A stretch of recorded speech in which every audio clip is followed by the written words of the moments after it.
Sir, আজকের সেশনে বিশেষ অতিথি হিসেবে আছেন আইআইইউসি টেলিকম ক্লাবের সম্মানিত প্রেসিডেন্ট মোহাম্মদ ইব্রাহিম রূপন স্যার। আজকের সেশনে অতিথি বক্তা হিসেবে আছেন আমির Hussain. He is currently pursuing MSc on Electrical Engineering on Information Technology at University of Magdeburg. Mahmudul Islam Roman, Graduate Research Assistant on CSE at Kyungpook National University, South Korea. Mohammad Humayun Kobir Rabbi, currently pursuing MSc on ETE at Chuet and Adjunct Faculty of Department of ETE, IIUC. এবং last but not the least, Mohammad Ishtiaq Khan, graduated on Electronic and Telecommunication Engineering at International Islamic University, Chittagong. পরিচিতি পর্ব শেষে আমরা সরাসরি চলে যাচ্ছি আজকের মূল সেশনে। সেশনের শুরুতে পবিত্র কুরআন তেলাওয়াত করার জন্য আমি আমন্ত্রণ জানাচ্ছি দ্বিতীয় সেমিস্টারের মোস্তফা মোর্শেদ ইফাজকে। আসসালামু আলাইকুম ওয়া রাহমাতুল্লাহি ওয়া বারাকাতুহু। আউযু বিল্লাহি মিনাশ শাইতানির রাজীম। বিসমিল্লাহির রাহমানির রাহিম। ইয়া আইয়ুহাল্লাযীনা আমানু ইযা নুদিয়া লিস-সালাতি মিন ইয়াউমিল জুমআতি ফাসআউ ইলা যিকরিল্লাহি ওয়া যারুল বাই'। যালিকুম খায়রুল লাকুম ইন কুনতুম তা'লামুন। ওয়া ইযা কুদিয়াতিস সালাতু ফান্তাশিরু ফিল আরদি ওয়াবতাগু মিন ফাদলিল্লাহ ওয়াযকুরুল্লাহা কাসীরান লাআল্লাকুম তুফলিহুন। وَإِذَا رَأَوْا تِجَارَةً أَوْ لَهْوًا انفَضُّوا إِلَيْهَا وَتَرَكُوكَ قَائِمًا قُلْ مَا عِندَ اللَّهِ خَيْرٌ مِنَ اللَّهْوِ وَمِنَ التِّجَارَةِ وَاللَّهُ خَيْرُ الرَّازِقِينَ। অনুবাদ: হে মুমিনগণ, জুমআর দিনে যখন নামাজের জন্য আহ্বান করা হবে, তখন তোমরা আল্লাহর স্মরণে ধাবিত হও এবং ক্রয় বিক্রয় ত্যাগ করো। এটাই তোমাদের জন্য শ্রেয় যদি তোমরা উপলব্ধি করো। নামাজ সমাপ্ত হলে তোমরা পৃথিবীতে ছড়িয়ে পড়বে এবং আল্লাহর অনুগ্রহ অনুসন্ধান করবে, যাতে আল্লাহকে অধিক স্মরণ করতে পারবে এবং তোমরা সফলকাম হও। যখন তারা কোনো ক্রয় বিক্রয় অথবা খেয়াল তামাশা দেখে, তখন তারা তোমাকে দাঁড়ানো অবস্থায় রেখে সেদিকে ছুটে যায়। বলো, আল্লাহর নিকট যা আছে তা খেল তামাশা ও ক্রয় বিক্রয় অপেক্ষা উৎকৃষ্ট। আল্লাহ সর্বশ্রেষ্ঠ রিজিকদাতা। আসসালামু আলাইকুম। ধন্যবাদ মোহাম্মদ মোস্তফা মোর্শেদ ইফাজকে পবিত্র কুরআন তেলাওয়াত পাঠের মাধ্যমে আজকে সেশনে শুরু করার জন্য। এবার আমি আমন্ত্রণ জানাচ্ছি আইআইইউসি টেলিকম ক্লাবের সম্মানিত জেনারেল সেক্রেটারি জনাব হামদান বিন জাহাঙ্গীরকে তার ওয়েলকাম স্পিচের মাধ্যমে আজকের সেশনটি শুরু করার জন্য।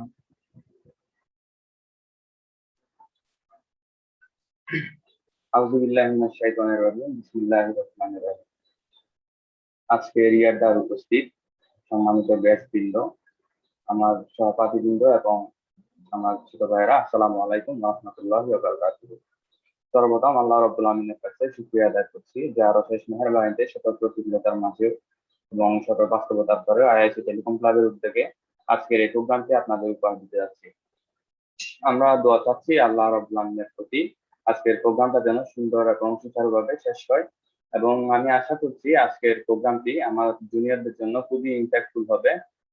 সো আমি জুনিয়রদেরকে রিকোয়েস্ট করব আজকের প্রোগ্রামটি শেষ অবধি থেকে আমাদের স্পেশাল গেস্টদের মূল্যবান কথাগুলো শুনবেন, এবং আপনাদের যদি কোনো কোয়েশ্চেন বা গেস্টদের থেকে কোনো কিছু জানার থাকে তাহলে অবশ্যই তা করতে পারবেন, এবং কোনো কিছু জানা থাকলে তা জানতে পারবেন। এবং আপনাদের জন্য অনুষ্ঠানের শেষে একটি কোয়েশ্চেন এন্ড আনসার স্লট রাখা হয়েছে।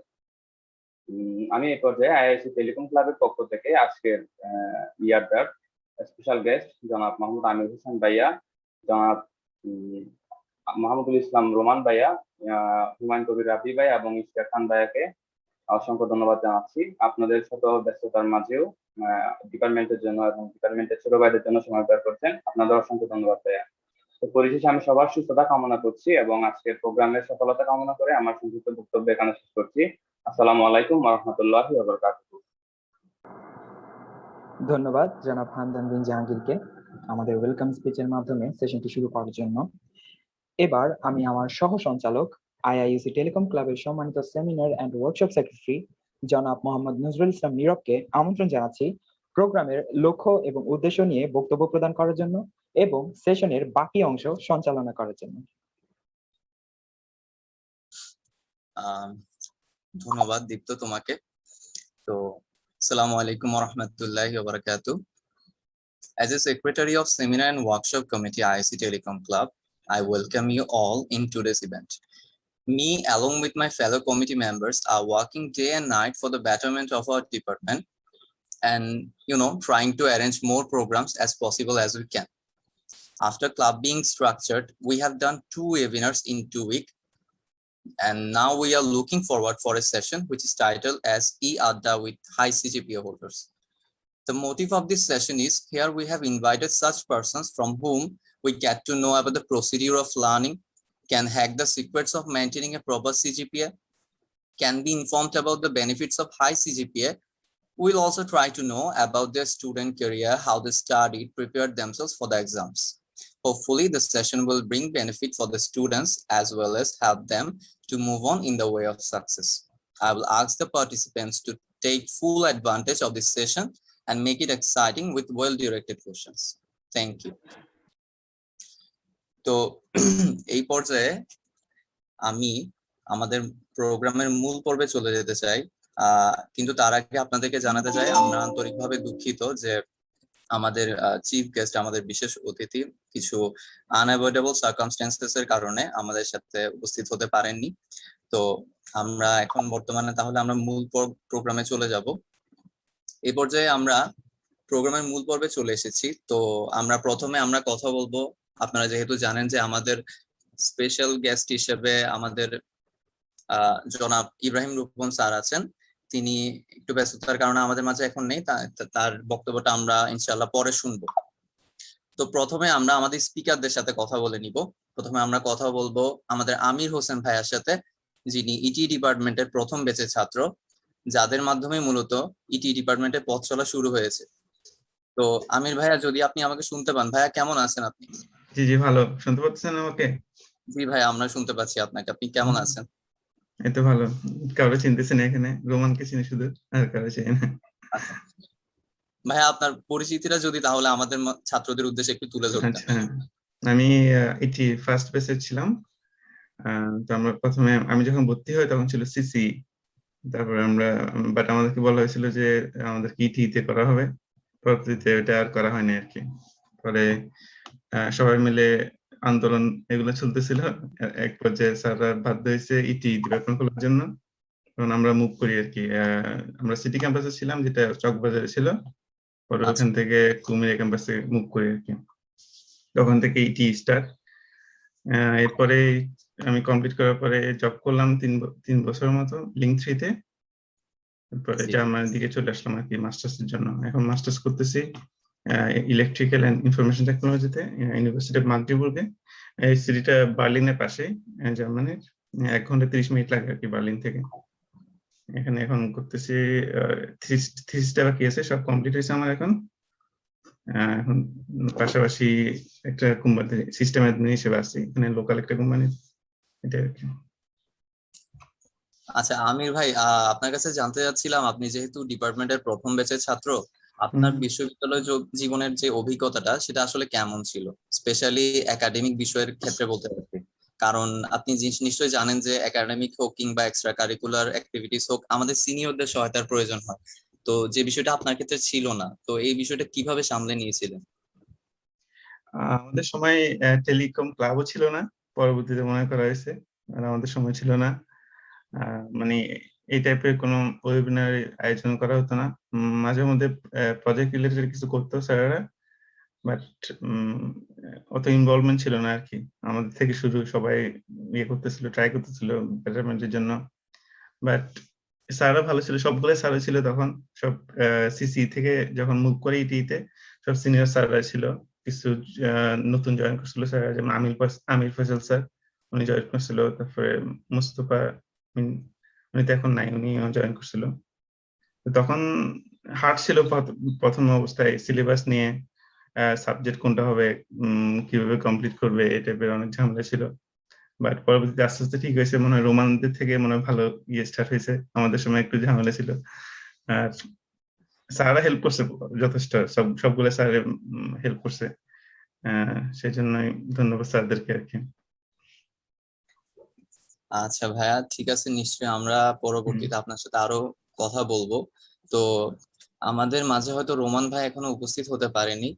তো এই পর্যায়ে রোমান আমরা ভাই আছে, আছে? আছে রোমান ভাই আছে। রোমান ভাই হ্যাঁ, আছে। আচ্ছা, রোমান ভাই আসসালামু আলাইকুম। ওয়ালাইকুম আসসালাম ওয়া রাহমাতুল্লাহি ওয়া বারাকাতুহু। ভাইয়া ভালো আছেন আপনি? আলহামদুলিল্লাহ ভালো আছি। তোমরা সব তুমি কেমন আছো? জি ভাই, আমার আলহামদুলিল্লাহ। কথা শোনা যাচ্ছে? জি ভাই, শোনা আছে আপনার সম্পর্কে। তো ভাইয়া, আমরা যেটা আপনার সম্পর্কে জানতে পারছি যে আপনি একাডেমিক বিষয়ের পাশাপাশি নিজেকে বিভিন্নভাবে স্কিলফুল করে তুলছেন। তো যে বিষয়টা মূলত জানতে চাই যে একাডেমিক পড়াশোনা করার জন্য আপনি নিজেকে কিভাবে সময় দিতেন, আর তাছাড়া একটা ভালো গ্রেডের জন্য কিভাবে নিজেকে প্রিপেয়ার করতেন?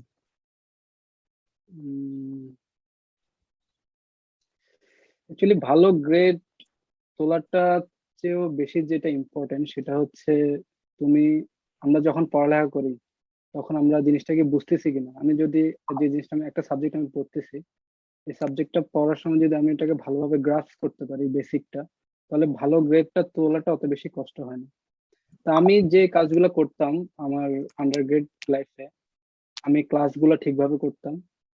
ক্লাসে টিচাররা কি লেকচার দিত, লেকচার গুলা ভালোভাবে শুনতাম এবং নোট করে রাখতাম। যে জিনিসগুলো বুঝতাম না টিচারদেরকে সাথে সাথেই জিজ্ঞেস করতাম যে স্যার আমি এই জিনিসটা বুঝতেছি না, আরেকবার যদি একটু বলো। তো যেহেতু সবাই জানো যে মানে আমাদের ইউনিভার্সিটি লাইফে টিউশন করার কোনো স্কোপ নাই। তো যা পড়তে হবে ক্লাসেই পড়তে হবে, টিচার থেকেই বুঝতে হবে। তো যতটুকু সম্ভব ক্লাসের পড়াটা, ক্লাসে যে টিচার লেকচার দিত লেকচারটা ক্লাসে বোঝার চেষ্টা করতাম।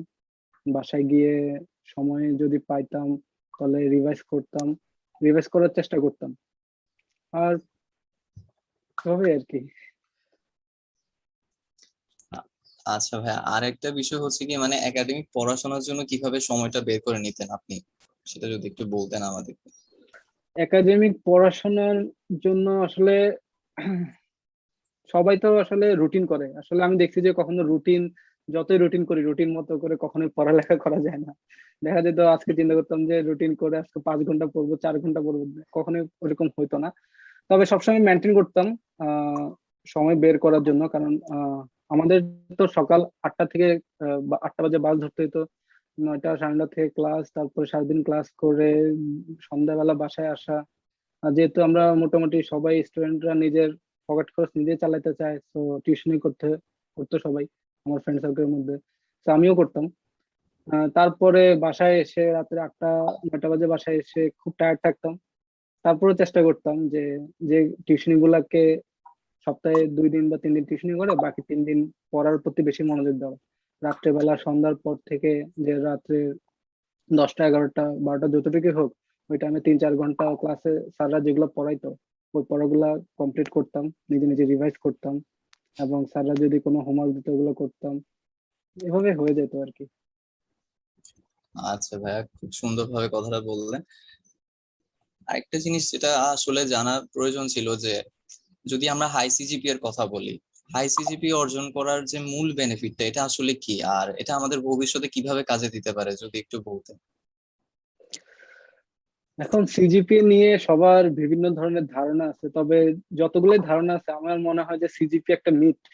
কেউ এটাকে আসলে ঠিকভাবে বুঝতে পারে না আনটিল না তারা বাস্তব জীবনে জব ফিল্ডে গিয়ে ফেস করে বা ইন্ডাস্ট্রি লেভেলে গিয়ে যখন সে কাজ করে ততদিন পর্যন্ত আসলে সিজিপি জিনিসটা কি সেটা ভালোভাবে বোঝে না। তো সিজিপিএ আমরা সবাই মনে করি যে সিজিপিএ যদি হাই সিজিপিএ থাকে মিনস ইউ আর মানে কিছু একটা হয়ে গেছে।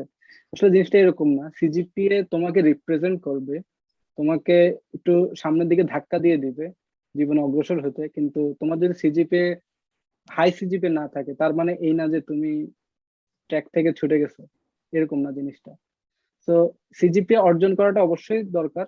যে আমার একটা ভালো রেজাল্ট যদি থাকে অবশ্যই এটা আমাকে একটা আইডেন্টিটি দেয় যে আমার সিজিপি যখন একটা এমপ্লয়ার দেখে, বা আমি যখন কোনো একটা জায়গায় অ্যাপ্লাই করি, আমার সিভিতে যখন আমার সিজিপি দেখে, তো একটা গুড ইমপ্রেশন সেটা অবশ্যই রাখে। কিন্তু এমন না যে তোমার সিজিপি যদি খারাপ থাকে, খারাপ বলতে আমি বলতে চাচ্ছি যে হাই সিজিপি যদি না থাকে, অ্যারাউন্ড 3 থাকে বা 3-এরও কম থাকে, তার মানে এই না যে তুমি পারফেক্ট ক্যান্ডিডেট না। তোমার তারপরও কিন্তু অনেক অনেক অপরচুনিটি আছে। আমি বাস্তব জীবনে যদি আমরা দেখি, আশেপাশে আমার অনেক মানুষকে আমি দেখছি, অনেক ফ্রেন্ড সার্কেলকে দেখছি যারা সিজিপিএ এভারেজ সিজিপিএ এবং খুব ভালো জায়গায় আছে, ভালো জব করতেছে, লাইফে সেটেলড হয়ে গেছে। সো আমার মতে হাই সিজিপিএ থেকেও এভারেজ সিজিপিএ নিয়ে যদি তুমি এক্সট্রা কারিকুলাম অ্যাক্টিভিটিতে নিজেকে আগায় রাখতে পারো, কিছু others out of the academic related course ছাড়াও যদি আরো কিছু বিষয় জ্ঞান অর্জন করো, সেই জিনিসগুলো তোমাকে জব সেক্টর হোক বা একাডেমিক সেক্টর হোক, সব জায়গাতেই আগায় রাখবে। অসংখ্য ধন্যবাদ ভাইয়া আপনার সুন্দর আলোচনার জন্য। তো আমরা নিশ্চয়ই আপনার সাথে আরো পরবর্তীতে আরো আলোচনা করব। এই পর্যায়ে আমরা আসলে কথা বলতে যাচ্ছি আমাদের হুমায়ুন কবির রাবি ভাইয়ের সাথে। আমরা যাকে ডিপার্টমেন্টের স্বনামধন্য একজন ছাত্র এবং বর্তমানে ডিপার্টমেন্টে শিক্ষকতার কাজ করতেছে হিসেবে জানি। তো হুমায়ুন কবির রাবি ভাই, আপনি কি শুনতে পাচ্ছেন? আসসালামু আলাইকুম, আমাকে শুনতেছো? জি ভাইয়া, আপনাকে শোনা যাচ্ছে ঠিকঠাক। কেমন আছেন ভাইয়া? আলহামদুলিল্লাহ ভালো আছি। তোমাদের সবার কি অবস্থা, কেমন আছো? জি ভাই, আলহামদুলিল্লাহ সবাই আমরা ভালো আছি। আচ্ছা, আমি সবার উদ্দেশ্যে একটা কথা বলে রাখি যে 10 ব্যাচের পর, মানে আমাদের হুমায়ুন কবির রাবি ভাই হচ্ছে 10 ব্যাচের, তো 10 ব্যাচের পর এখনো পর্যন্ত বলতে গেলে যার নোট আর গাইডলাইন ফলো করে ছাত্ররা পাস করতেছে, সে আর কেউ না, আমাদের হুমায়ুন কবির রাবি ভাই। তো ভাইয়া, আপনার কাছে যে বিষয়টা আসলে জানতে চাচ্ছিলাম যে মানে এত ক্লাস, ল্যাব, এক্সাম এসব দেওয়ার পর আপনি নিজেকে কিভাবে আসলে সময় দিতেন নোট করার জন্য, আর এই বিষয়টা কি ভালো সিজিপিএ পেতে সহায়ক ভূমিকা রাখে কিনা? আচ্ছা, প্রথম কোশ্চেন হচ্ছে যে ভালো রেজাল্টের আর হচ্ছে যে নোট করার বিষয়টা। আমি যেটা মেনটেন করতাম আমার স্টুডেন্ট লাইফে, ফার্স্ট সেমিস্টারে একটু ইয়াতে ছিলাম, কারণ সবকিছু নতুন একটা ট্র্যাকে গেছিলাম, যেটা আমাদের সবারই প্রবলেম হয়ে থাকে।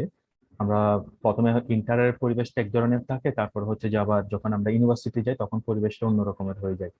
সবচেয়ে বড় তখন ইয়ে হয়তো আমাদের মিডিয়ামটা, কারণ এতদিন আমরা ম্যাক্সিমাম হচ্ছে আমাদের বাংলা মিডিয়াম থেকে যাই, ওখানে গিয়ে দেখি আমরা ইংলিশ মিডিয়ামটা। তো এই ক্ষেত্রে আমি যেটা করতাম, ফার্স্ট সেমিস্টার একটু আমার ইয়ার ছিল, মানে সবকিছু করতে। সেকেন্ড সেমিস্টার থেকে আমি যেটা করতাম, আমি চিন্তা করতেছি কিভাবে আমার রেজাল্টটা ভালো করতে পারি বা অন্যান্য ইয়ে করতে পারি। তখন আমি চিন্তা করলাম, না আমি যদি আসি, যদি একটু চেষ্টা করি, যদি প্রত্যেকটা যেগুলো স্যাররা পড়ায় ওগুলো যদি একটু আমি যদি কোথাও একটু লিখে রাখতে পারি, তাহলে পরবর্তী সেটা আমার সহায়তা হবে। তো সে চিন্তা ভাবনা করে আমি প্রথমে আসার পরে, মানে ক্লাস সারাদিন তো ক্লাস করার পরে বাসায় আসতাম, বাসায় আসার পরেও রোমান ভাই একটু আগে যেটা বললো টিউশন, সেম আমিও তার ব্যতিক্রম ছিলাম না, আমি নিজেও করতাম। তো আমি যেটা করতাম, ফিক্স করতাম না, মানে রুটিনের ব্যাপারে তেমন ফিক্স ছিলাম না। আমি চেষ্টা করতাম যতটুকু করা যায়, যে টপিক্সটা পড়ে ওই টপিক্সটা আমি আসি কোন একটা খাতায় আমি লিখে রাখতাম আর লিখতাম। তখন আমি দুইটা জিনিস ফলো করতাম। আমি হচ্ছে যে যেগুলা স্যাররা ক্লাসে যেভাবে পড়াইতো ওটা, প্লাস হচ্ছে যে আমি বিভিন্ন ওয়েবসাইট, যেমন আমি অলরেডি তোমাদের যখন এখন বর্তমান ক্লাস নিই তখন আমি বলে দিই তোমরা এই সাইট গুলো দেখতে পারো।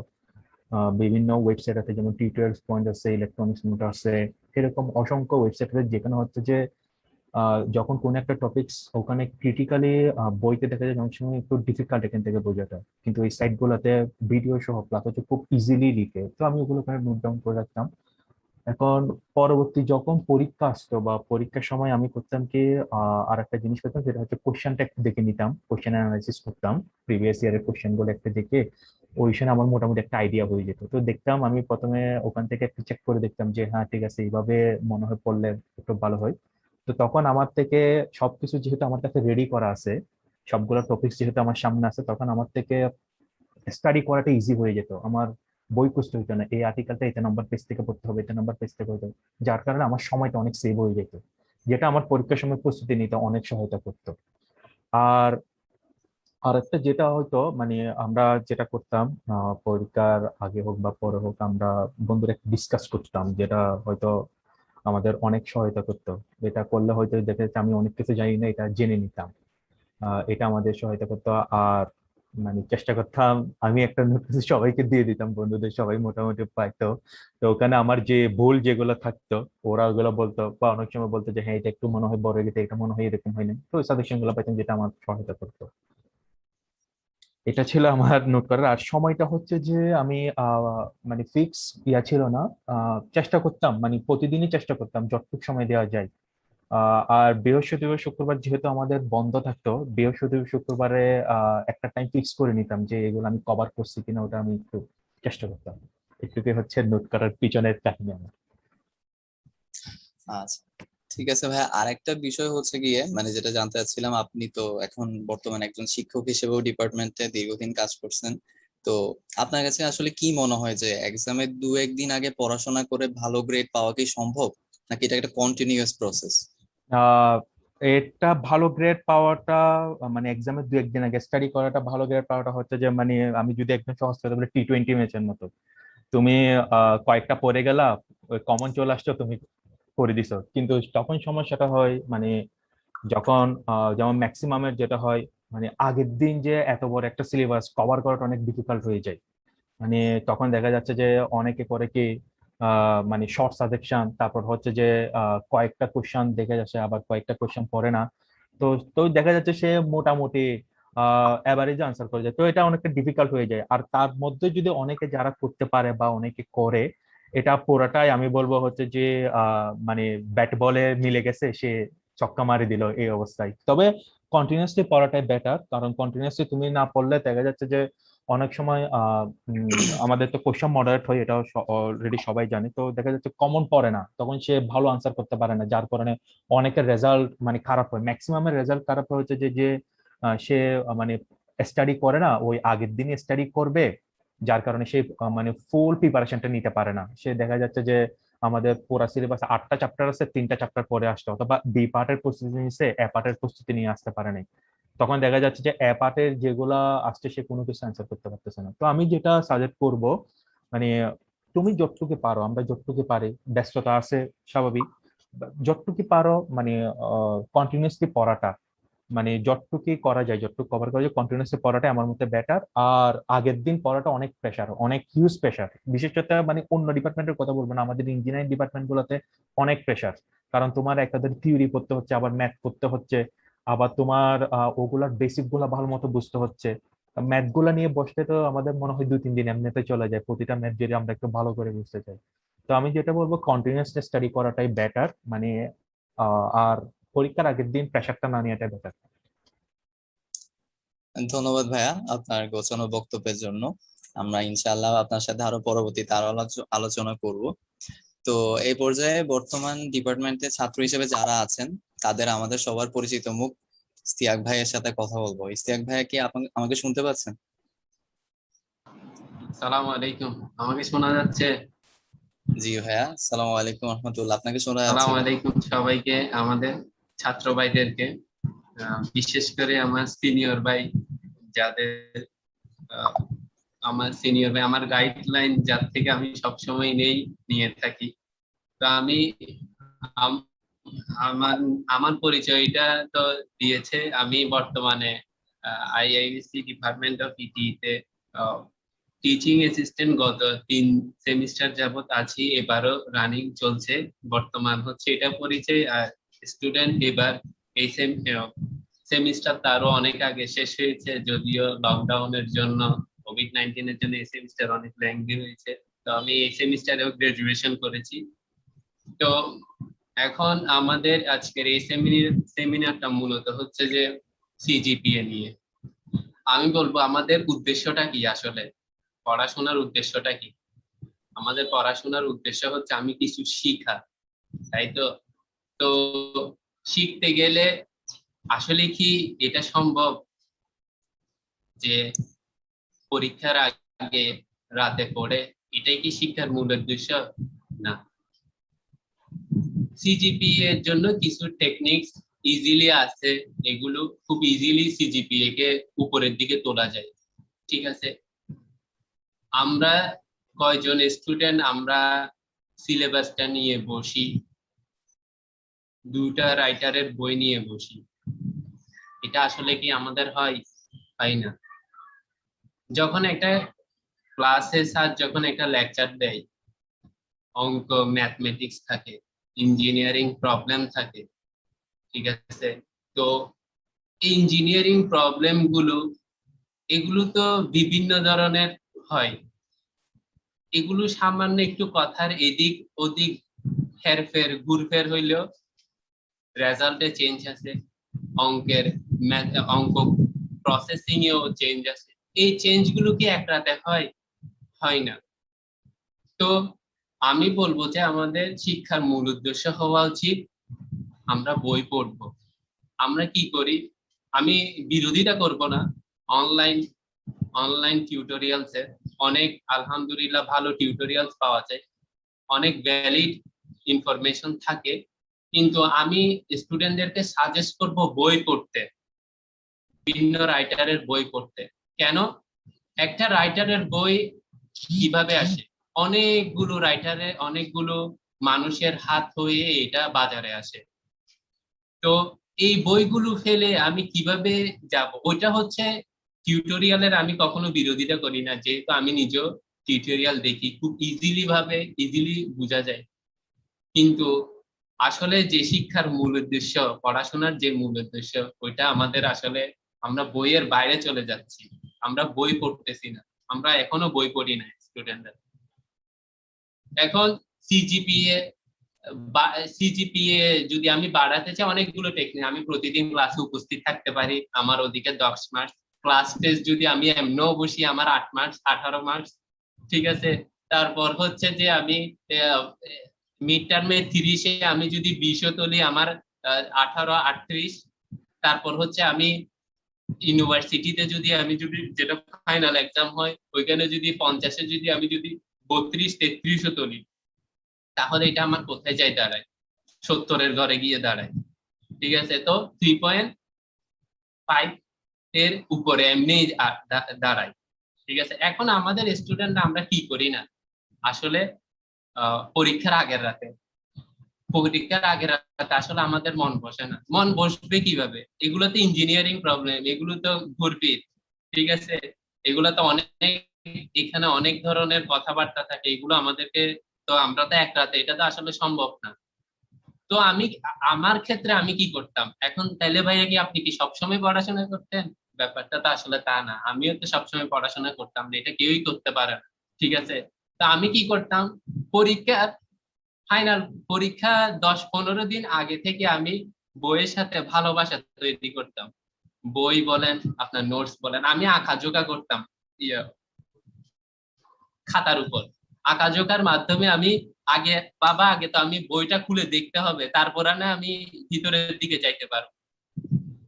বইটা তো আগে খুলে দেখতে হবে আমার, তারপর তো আমি বইটা কি খুললে আমি কি বইয়ের প্রতি আমার আগ্রহ বাড়বে? না।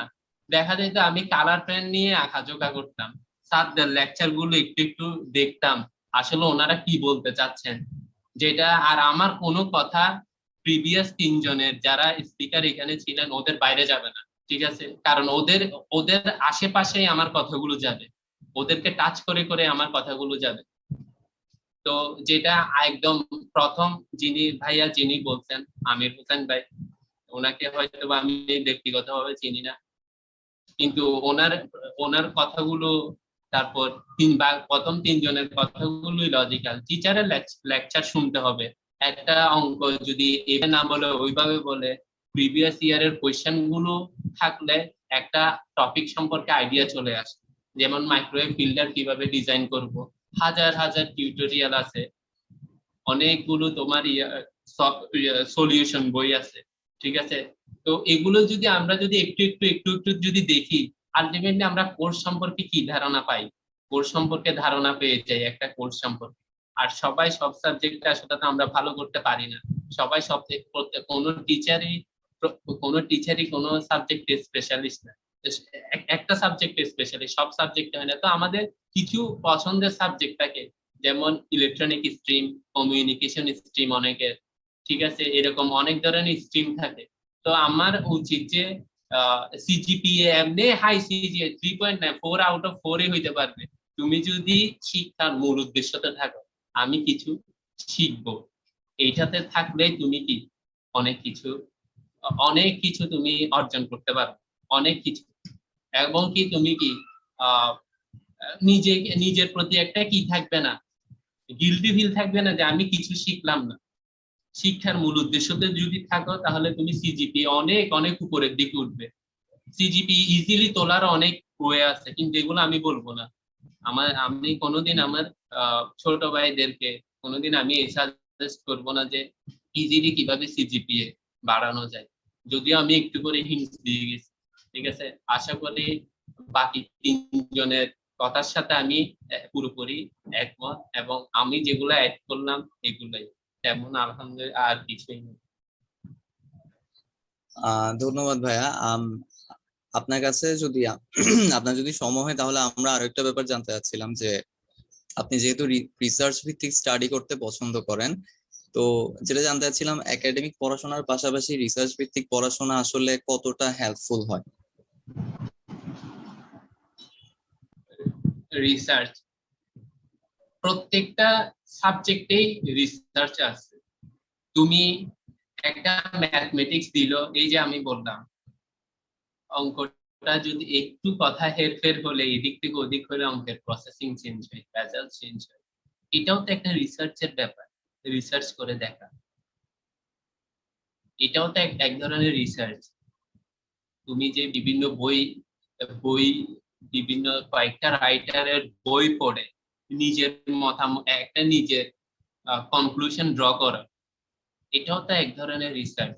রিসার্চ আমরা কিন্তু আমাদের এই যে আমরা গতানুগতিক যে কনভেনশনাল বলি যে কোনো টপিকসে রিসার্চ করা, পেপার পাবলিকেশন করা, এগুলো তো অবশ্যই রিসার্চের অংশ। কিন্তু আমরাও তো আসলে রিসার্চ, আমরাও তো আমাদের ছাত্ররা তো ফার্স্ট সেমিস্টার থেকেই চাইলে কি এই ধরনের করতে পারে, কাজগুলো করতে পারে সিজিপিএ তো ভালো করার জন্য। এখন রিসার্চের ক্ষেত্রে আমি সবচেয়ে খুব খুব করে ধন্যবাদ জানাবো, কৃতজ্ঞতা জ্ঞাপন করবো আমার সাইফ হান্নান স্যারের প্রতি, যিনি আমাকে একেবারে হাতে কলমে এই ফিল্ডে কিভাবে একটা রিসার্চ পেপার লিখতে হয়, কিভাবে একটা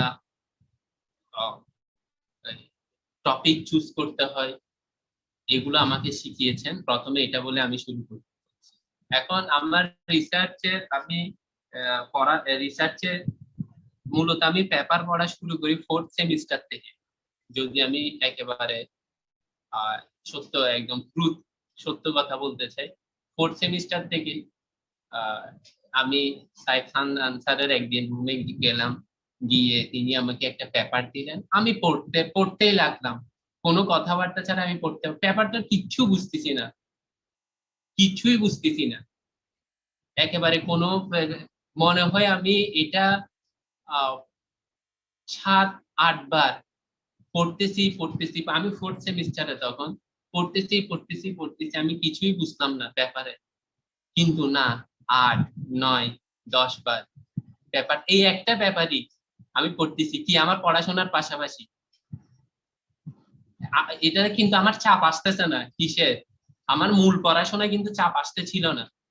আমি এই একটা পেপারে আমি কি একটা একটু IEEE ট্রানজেকশনের পেপারটা ছিল, মানে একটু হাই ইমপ্যাক্ট ফ্যাক্টর জার্নালে, ওই জন্য আমি আসলে এই পেপারটা পড়তে একটু বুঝলাম না, ওই ফিল্ডে একটু ভালো লাগলো। এই তো ওই ফিল্ড থেকে শুরু হলো আমার থিসিসও এই 4th সেমিস্টার থেকে আমার 6th সেমিস্টারে কাজ করলাম। তারপর 6th সেমিস্টার থেকে 8th সেমিস্টারে গিয়ে আমার থিসিসটা নিলাম, থিসিসও আমি ওই ফিল্ডে কমপ্লিট করলাম। তো একটু করে বুঝতে হবে, একবার পারবো না, 2 বার বুঝবো না, 3 বার বুঝবো না। রিসার্চ পেপার গুলো কি বলতে চাচ্ছে, রেফারেন্স সেকশনে গিয়ে ওই পেপারটা একটু দেখবো, ওই পেপার সম্পর্কে একটু করে। আমার এখনো মনে আছে আমি আউটপুট মিলাইতে পারছিলাম না আমার রিসার্চের একটা সিমুলেশনের পার্ট। আমি রাতে ঘুমানোর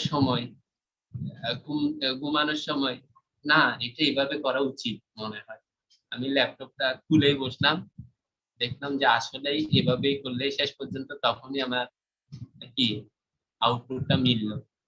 তো এটা একটু এগুলো বাড়তি চাপ নেওয়ার দরকার নেই।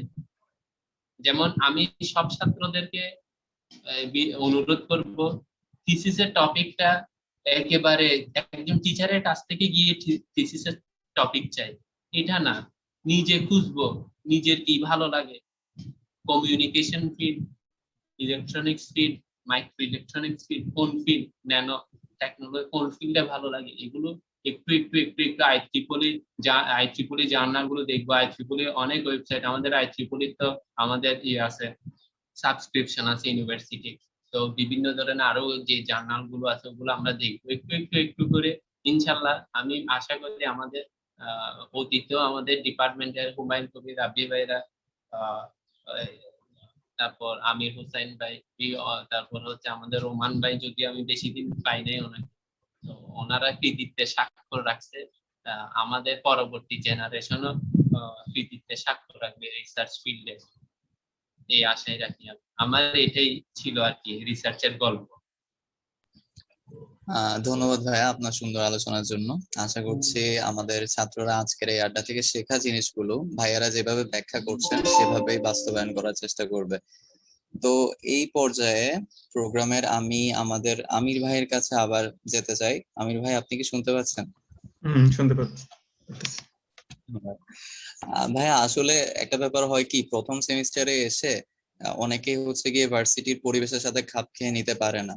কিছু বুঝে না ওঠার আগে দেখা যায় মিড চলে আসতেছে, তারপর হচ্ছে আপনার বিভিন্ন ধরনের আরো প্রোগ্রাম, ক্লাস টেস্ট, তো দেখা যায় যে রেজাল্ট খারাপ হয় অনেকের। এক্ষেত্রে আপনি কি সাজেশন দিতে পারেন? সাজেশনটা কেমন হবে আপনার? ফার্স্ট সেমিস্টারে সেম, আমাদের সেম হয়েছিল, হঠাৎ করে শুরু হয়ে গেল, মানে দেখতে না দেখতে ক্লাস টেস্ট এই সেই সবকিছু চলে আসছিল। তো সাজেশন এটা হবে, মানে আমি যেটা করলাম, যে কোরিয়ার করছিলাম ভার্সিটি লাইফে, যারা এখন টেনশন আছে যে সিজিপিএ পাওয়ার জন্য প্রতিদিন করতে হবে, আমি তাদের দলে আর কি, যে যারা পড়ালেখা করে না, বাসায় আসে পড়ালেখা করে না, পরীক্ষার আগে পড়ালেখা করে, আমি ওই দলেরই। টেনশনে কিছু নেই, আমি ভালো রেজাল্ট করছি মোটামুটি, টেনশনে কিছু না এটার জন্য। আমি একটা জিনিস করতাম, আমাদের ক্লাস টেস্ট হতো, এখন হয় মনে হয় তোমাদের, রাইট? জি ভাইয়া, ক্লাস টেস্টের সময় আমি ক্লাস টেস্টটা একটু গুরুত্বের সাথে নিতাম আর কি সবসময়। আর পড়ালেখা এমনি ইয়ে থেকে ভার্সিটি থেকে আসার পরে করা হতো না, কারণ পসিবল না। সারাদিন ক্লাস করার পরে যদি আবার টিউশনে করতাম মাঝে মধ্যে, সো আসিয়া পড়ালেখা মন মানসিক থাকতো না। আমার মনে হয় সবারই সেম অবস্থা এখনই। সো এটা নিয়ে টেনশনের কিছু নেই। শুধু একটা কথা বলবো, যে ক্লাস করার সময় অন্যদিকে মনোযোগ না দিয়ে স্যারের দিকে মনোযোগ দেওয়া, এবং স্যারের যে নোট করে ওগুলা লিখে ফেলা। লিখে ফেলা পরবর্তীতে যখন ক্লাস টেস্টের সময় আসবে, যখন তোমার খাতা উল্টাবে, তখন তোমার স্যারের কথা মনে পড়বে, স্যার এটা বলছিল, তখন নিজের বাসায় যে জিনিসটা বোঝো, নিজের বাসায় খাতাতে লিখবা, রাইট? মানে যে একটা টপিক্স নিয়ে স্যার বললো, ওই টপিক্সটা আমার নিজের বাসায় আমি কিভাবে লিখতে পারি, মুখস্থ না। আমরা অনেকেই আসে কি করি, মুখস্থ করে ফেলে 1-2 লাইন, পরবর্তীতে পরীক্ষাতে গিয়ে 2 লাইন লেখার পরে ভুলে যায় কি লিখতে হবে। যদি জিনিসটা আমার নিজের ভাষায় লিখি, তখন ইজিলি মনে থাকে, মানে কিছু করতে হয় না, একদম লেখার সময় অটোমেটিক চলে আসে তোমার মাথায়। তো সেই জন্য ক্লাস টেস্টের সময় ওই টপিকস গুলো নিজের ভাষায় খাতা লিখে ফেলা, এই জিনিসটা করতে হবে। আর তোমার আমি বললাম যেটা, যে প্রতিদিন আসি পড়ালেখার কোনো দরকার না, মানে আমার ক্ষেত্রে আমি বললাম আর কি, যে আমি করি নাই, পসিবল না, এখনো করি না, এখন মাস্টার্স করতেছি এখনো করি না, জাস্ট বুঝে ট্রাই করি। আর এখন তো অনেক সুবিধা, তোমাদের টিউটোরিয়াল আছে অনেক, ইউটিউবে অনেক অ্যাভেলেবেল। সো একটা জিনিস না বুঝতে সাথে সাথে ইউটিউবে গিয়ে দেখতে পারো বিভিন্ন ভাষায়।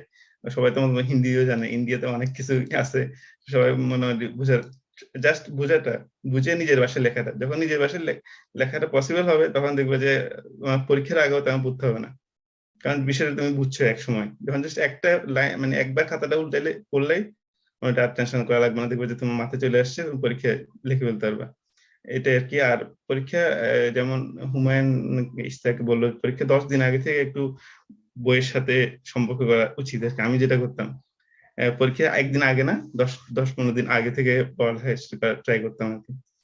আর ফার্স্ট সেমিস্টারে আসলে কষ্ট, বাট ট্রাই করতে হবে আর কি, যে ফার্স্ট সেমিস্টারে ভালো রেজাল্ট না হলেও পরবর্তীতে ভালো রেজাল্ট হলে মোটামুটি ফার্স্ট সেমিস্টার উঠে যায়, যেহেতু আমাদের কয়টা সেমিস্টার, 8টা সেমিস্টার। সো আমার ফার্স্ট সেমিস্টারের রেজাল্ট ভালো ছিল না, পরবর্তীতে আস্তে আস্তে ভালো হইতে এভারেজে ভালো হয়ে গেছে আর কি।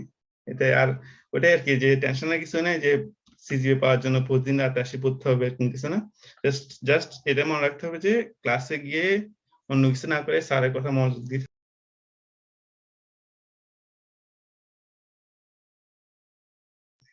রোমান যেমন বললো যে স্যারকে কোশ্চেন করতে হবে, এটা ইম্পর্টেন্ট খুবই। ক্লাসে না পিছনে বেঞ্চে বসে যদি আমি কোশ্চেন না করি তাহলে হবে না, সবসময় স্যারের কোশ্চেন করতে হবে। কোশ্চেন করলে স্যার থেকে জিনিসগুলো বাইর হয়। স্যার অনেক সময় বলে না, মনে থাকে না স্যার, কোশ্চেন করলে ওই জিনিসগুলো বাইর হয় এবং বিষয়টা ইজি হয়ে যায় আর কি। আর একটা হচ্ছে আমি দেখছি যে পরীক্ষাতে দিলাম, এখনো শাকির স্যার আছে মনে হয় না ক্লাসে নাকি নাই? না না ভাইয়া স্যার ছিল মানে ডিপার্টমেন্ট। আচ্ছা, সে শাকির স্যারের একটা কথা মনে পড়ছে আমার। পরীক্ষা দেওয়ার পরে পরীক্ষা খাতায় আমি 1 পেজ লিখছিলাম। 1 পেজ লেখার পরে স্যার আমাকে 0 দিছে পুরো পেজের জন্য। স্যার জিজ্ঞেস করলাম, স্যার এখানে 0 দিছেন কেন? কয় তুমি তো বুঝো না জিনিসটা, না বুঝে লিখছো সেজন্য 0 দিছি। তোমার ঠিক আছে, তুমি যেটা লিখছো ঠিক আছে, কিন্তু আমি এটা জানতে চাই না কোশ্চেনে। তখন আমি বুঝলাম আর কি, স্যার বলছে এই কোশ্চেন আনসারটা হচ্ছে 1 লাইন, তুমি পুরো পেজ লিখছো, তাও তোমাকে 0 দিছি। তারপরে বুঝলাম আর কি যে জিনিসটা হচ্ছে বুঝে যদি 1 লাইনে লিখে আমাকে পুরো মার্কস দিতে উনি। আমি না বুঝে কোশ্চেন উত্তর একটা লিখে দিচ্ছি, বড় করে লিখেছি, যাতে মনে করলাম যে স্যার এত কিছু বলবে না, নাম্বার দিয়ে দিবে, আমাদের যেগুলো হয় আর কি। তো এটাই বললাম, যা পড়বো বুঝে পড়বো, বুঝে পরে যদি 1 লাইনে হয় আমি 1 লাইন লিখবো, দেখবো যে তুমি ফুল মার্কস পেয়ে যাচ্ছ। এটাই আর কি। আচ্ছা ধন্যবাদ ভাই। আমাদের যারা পার্টিসিপেন্টস আছে আমি আশা করতেছি ওরা আপনার বক্তব্য শুনে মূলত ভালো রেজাল্ট করার যে সিক্রেটস গুলো আছে ওগুলো সম্পর্কে জানতে পারছে। তো ভাইয়া যদি আরেকটা বিষয় সম্পর্কে আমাদেরকে বলতেন, যে যেমন অনেকে আছে আপনার ল্যাব কোর্স গুলাতে ভালো রেজাল্ট করে, আবার অনেকে আছে থিওরি কোর্স গুলাতে ভালো রেজাল্ট করে।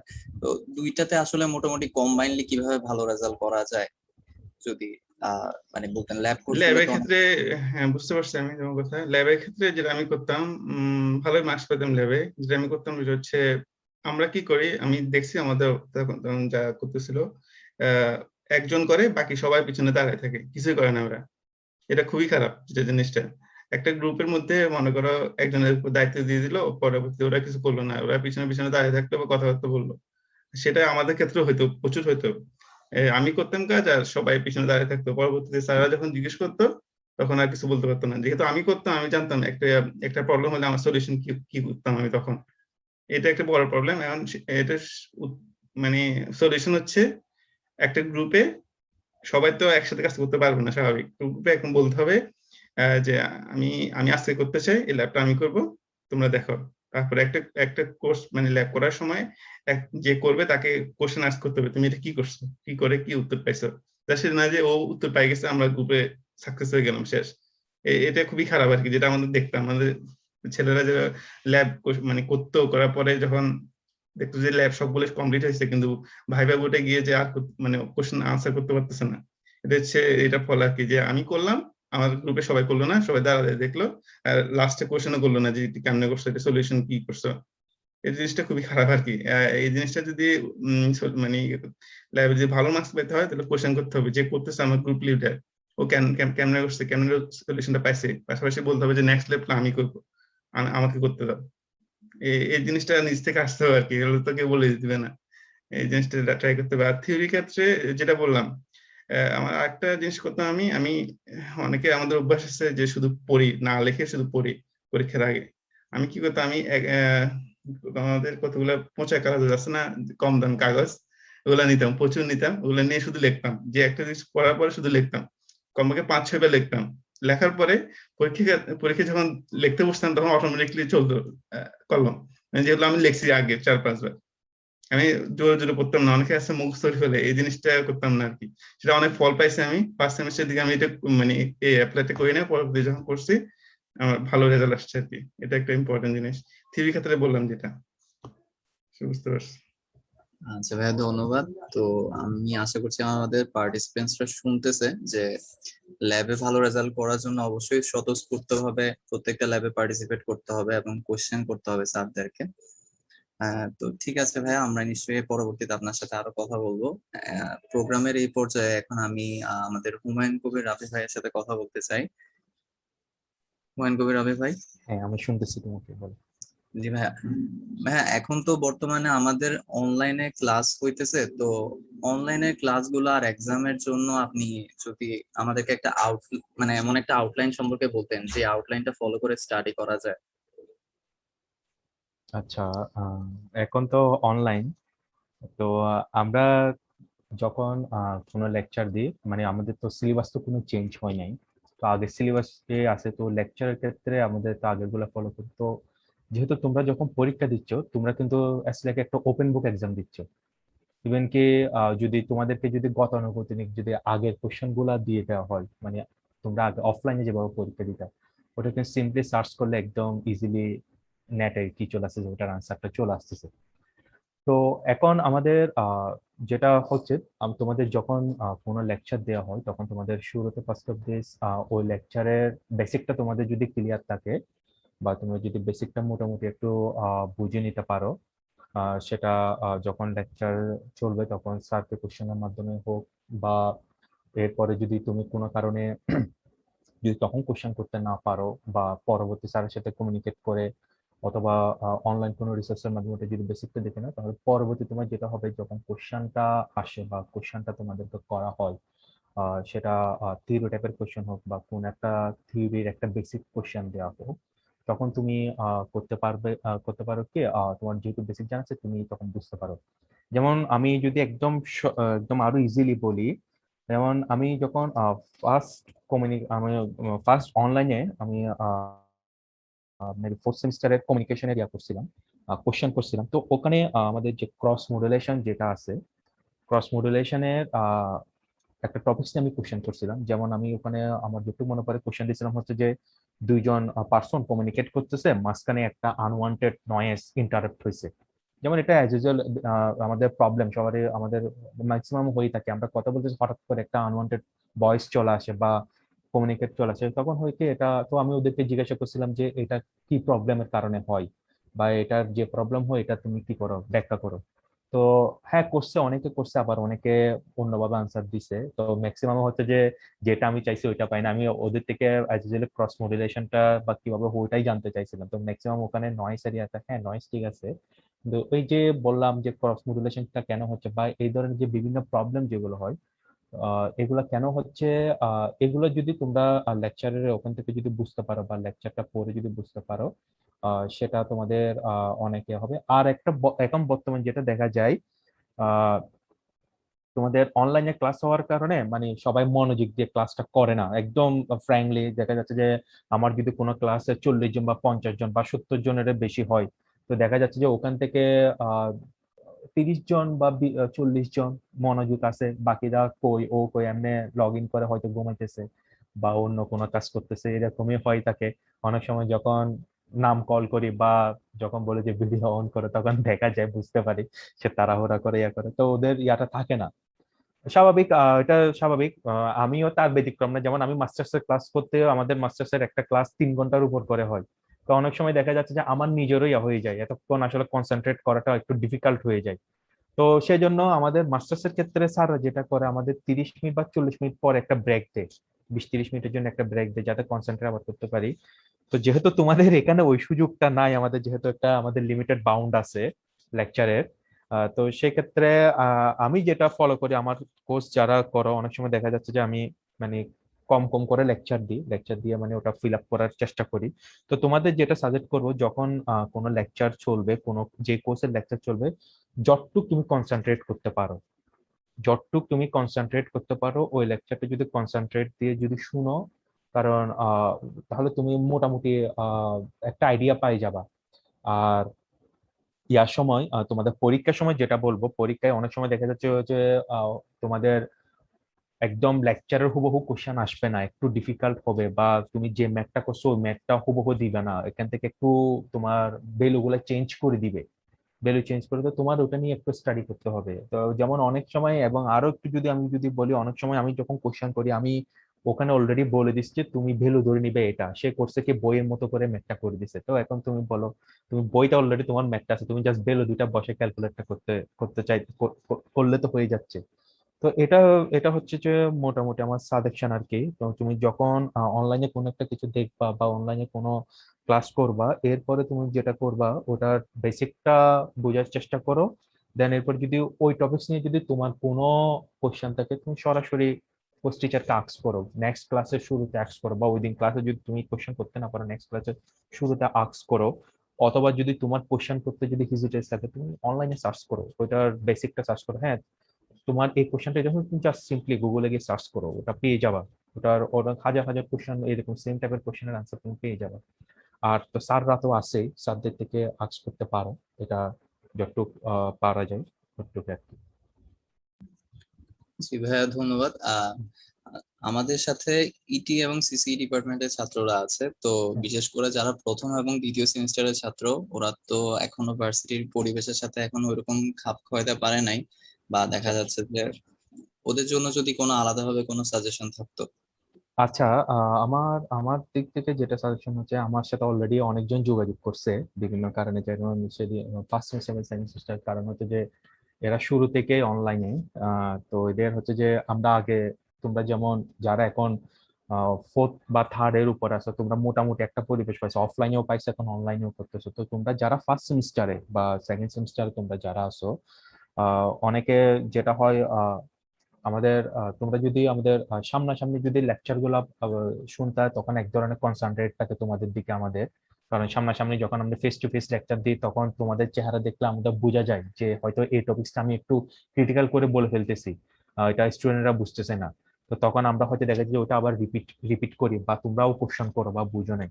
তো অনলাইনের ক্ষেত্রে যেহেতু এটা ফার্স্ট সেমিস্টারদের ক্ষেত্রেও বা সেকেন্ড সেমিস্টারে একটু বেশি প্রবলেম হয়, কারণ অনেক সময় এরা অনেক টপিকস বুঝে না, বা ভয়ে স্যারদেরকে আস্ক করতে পারে না, বা একটা ভয় কাজ করে যে অ্যাকচুয়ালি এখন আমি যদি স্যারকে জিজ্ঞাসা করি স্যার কোনো মাইন্ড করবে কিনা, বা আবার কোনো প্রবলেম হয়ে যাবে কিনা।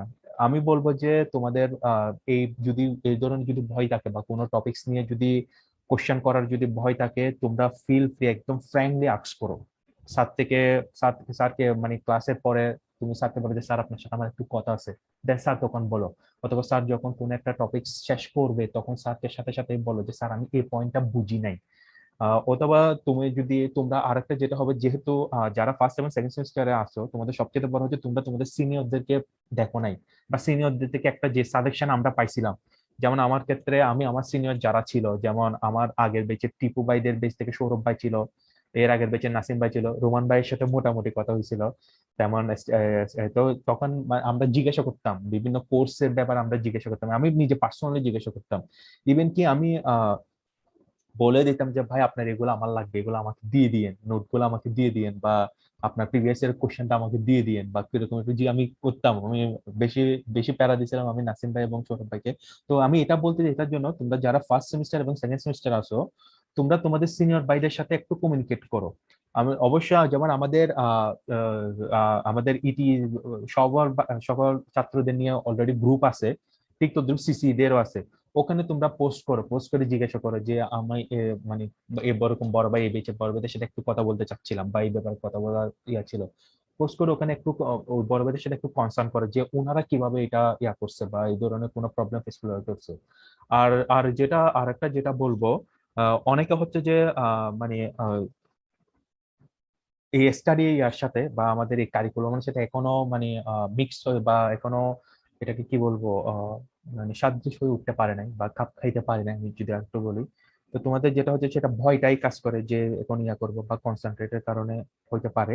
তো এখান থেকে একটু বের হয়ে আসার চেষ্টা করো, বিভিন্ন প্রবলেম থাকে এগুলো থেকে বের হয়ে আসার চেষ্টা করো, একটু কমিউনিকেট করো, নিজের বন্ধুদের সাথে কমিউনিকেট করো তোমাদের ক্লাসে। এবং কি আমার সাথে এমনও যোগাযোগ করছে যে সে তার বেসমেটদেরকে সাথে তার কমিউনিকেট নাই।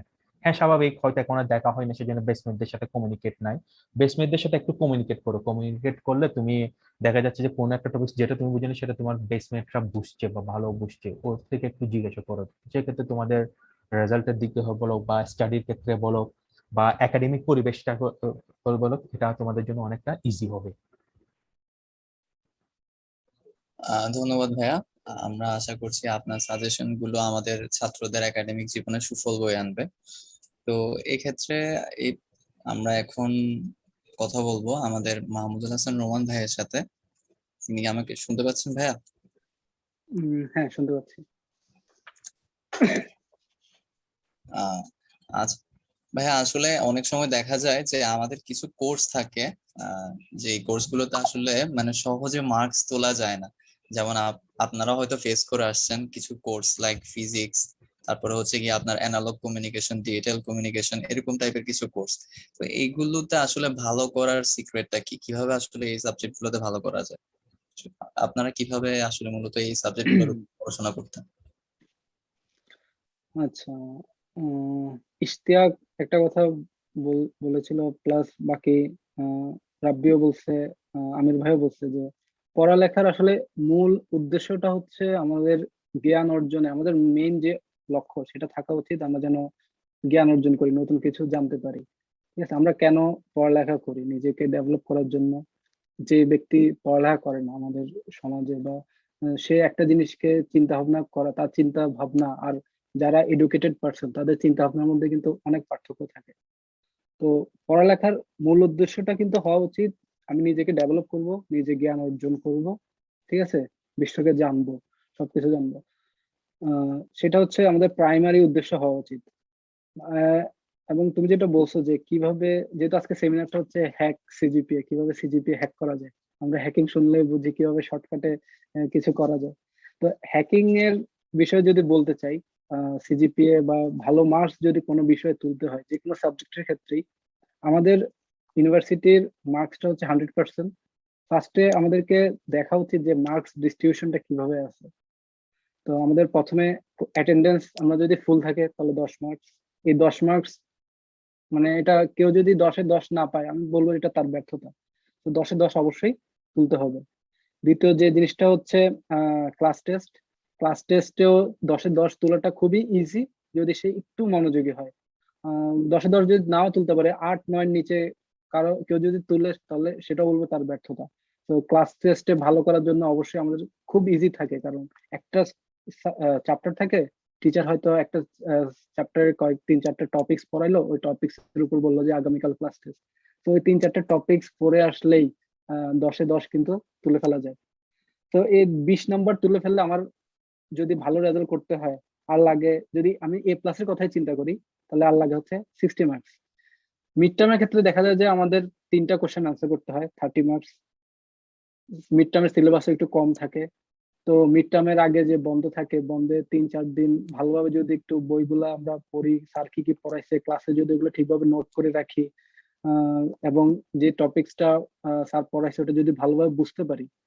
আমি যে জিনিসটা করতাম, কখনোই কোনো কিছু মুখস্থ করতাম না, চেষ্টা করতাম যে একটা টপিক যখন স্যার পড়াইতো বা আমি যখন এটা বাসায় এসে রিভাইজ করতাম, আমি চেষ্টা করতাম এটা বেসিকটা বুঝার, এটা ওয়ার্ক ফ্লোটা কিভাবে, একটা জিনিস কিভাবে কাজ করতেছে সেই প্রসেসটা আমি বোঝার চেষ্টা করতাম। ইঞ্জিনিয়ারিং এ এই জিনিসটা খুব মজার যে তোমাকে কোনো কিছু এক্সাক্ট লিখতে হয় না পরীক্ষার খাতায় গিয়ে। তুমি যে জিনিসটা একটা জিনিস আমাদের আছে থিওরি আছে, এই জিনিসটা তুমি পড়ে যেটা বুঝছো সেটা যদি তুমি পরীক্ষার খাতায় নিজের ভাষায় এক্সপ্লেন করতে পারো, তুমি ফুল মার্কস পেয়ে যাবে।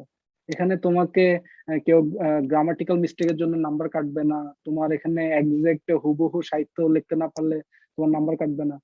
তো নিজের ভাষায় যদি মূল ভাবটা প্রকাশ করতে পারো, এক্সপ্লেন করতে পারো, তুমি 10-এ 8-9 পাওয়া খুব একটা বেশি কঠিন কিছু না। তো আমি এই জিনিসটা ফলো করতাম। তারপরে আমি বলবো যে গ্রুপ স্টাডি খুবই খুবই ইম্পর্টেন্ট। কারণ আমি আমাদের বেচমেটদেরকে নিয়ে অনেক অনেক গ্রুপ স্টাডি করছি, পরীক্ষার আগে হোক বা যখন ফ্রি টাইম পাইতাম আমরা তখন গ্রুপ স্টাডি করতাম। আমরা দেখা যাচ্ছে যে প্রত্যেকে কোনো না কোনো সাবজেক্টে বেটার, কোনো না কোনো সাবজেক্টে খারাপ। দেখা যায় তো আমি একটা সাবজেক্টে বেটার, আমার আরেকটা সাবজেক্টে খারাপ, কিন্তু আমার ফ্রেন্ড ওই আমি যে সাবজেক্টটা খারাপ সে সাবজেক্টে সে খুব ভালো বুঝে। তো আমরা করতাম কি, বা এরকম হইতে পারতো যে সিলেবাস অনেক লম্বা, 4-5টা টপিকস পড়তে হবে একটা চ্যাপ্টার থেকে, বা 4-5টা চ্যাপ্টার আছে, 4-5টা চ্যাপ্টার একজনের পক্ষে কভার করা সম্ভব না। তো আমরা করতাম কি, ভাগ করে দিতাম যে তুই এটা পড়বি, তুই এটা পড়বি, তুই এটা পড়বি। একসাথে গিয়ে আমরা যখন গ্রুপ স্টাডি করব, তখন আমি যেটা পড়ছি সেটা খুব সুন্দরভাবে ওদেরকে বুঝাই দিব, আর ওরা যেটা পড়ছে ওটাও আমাকে সুন্দরভাবে বুঝাই দিত।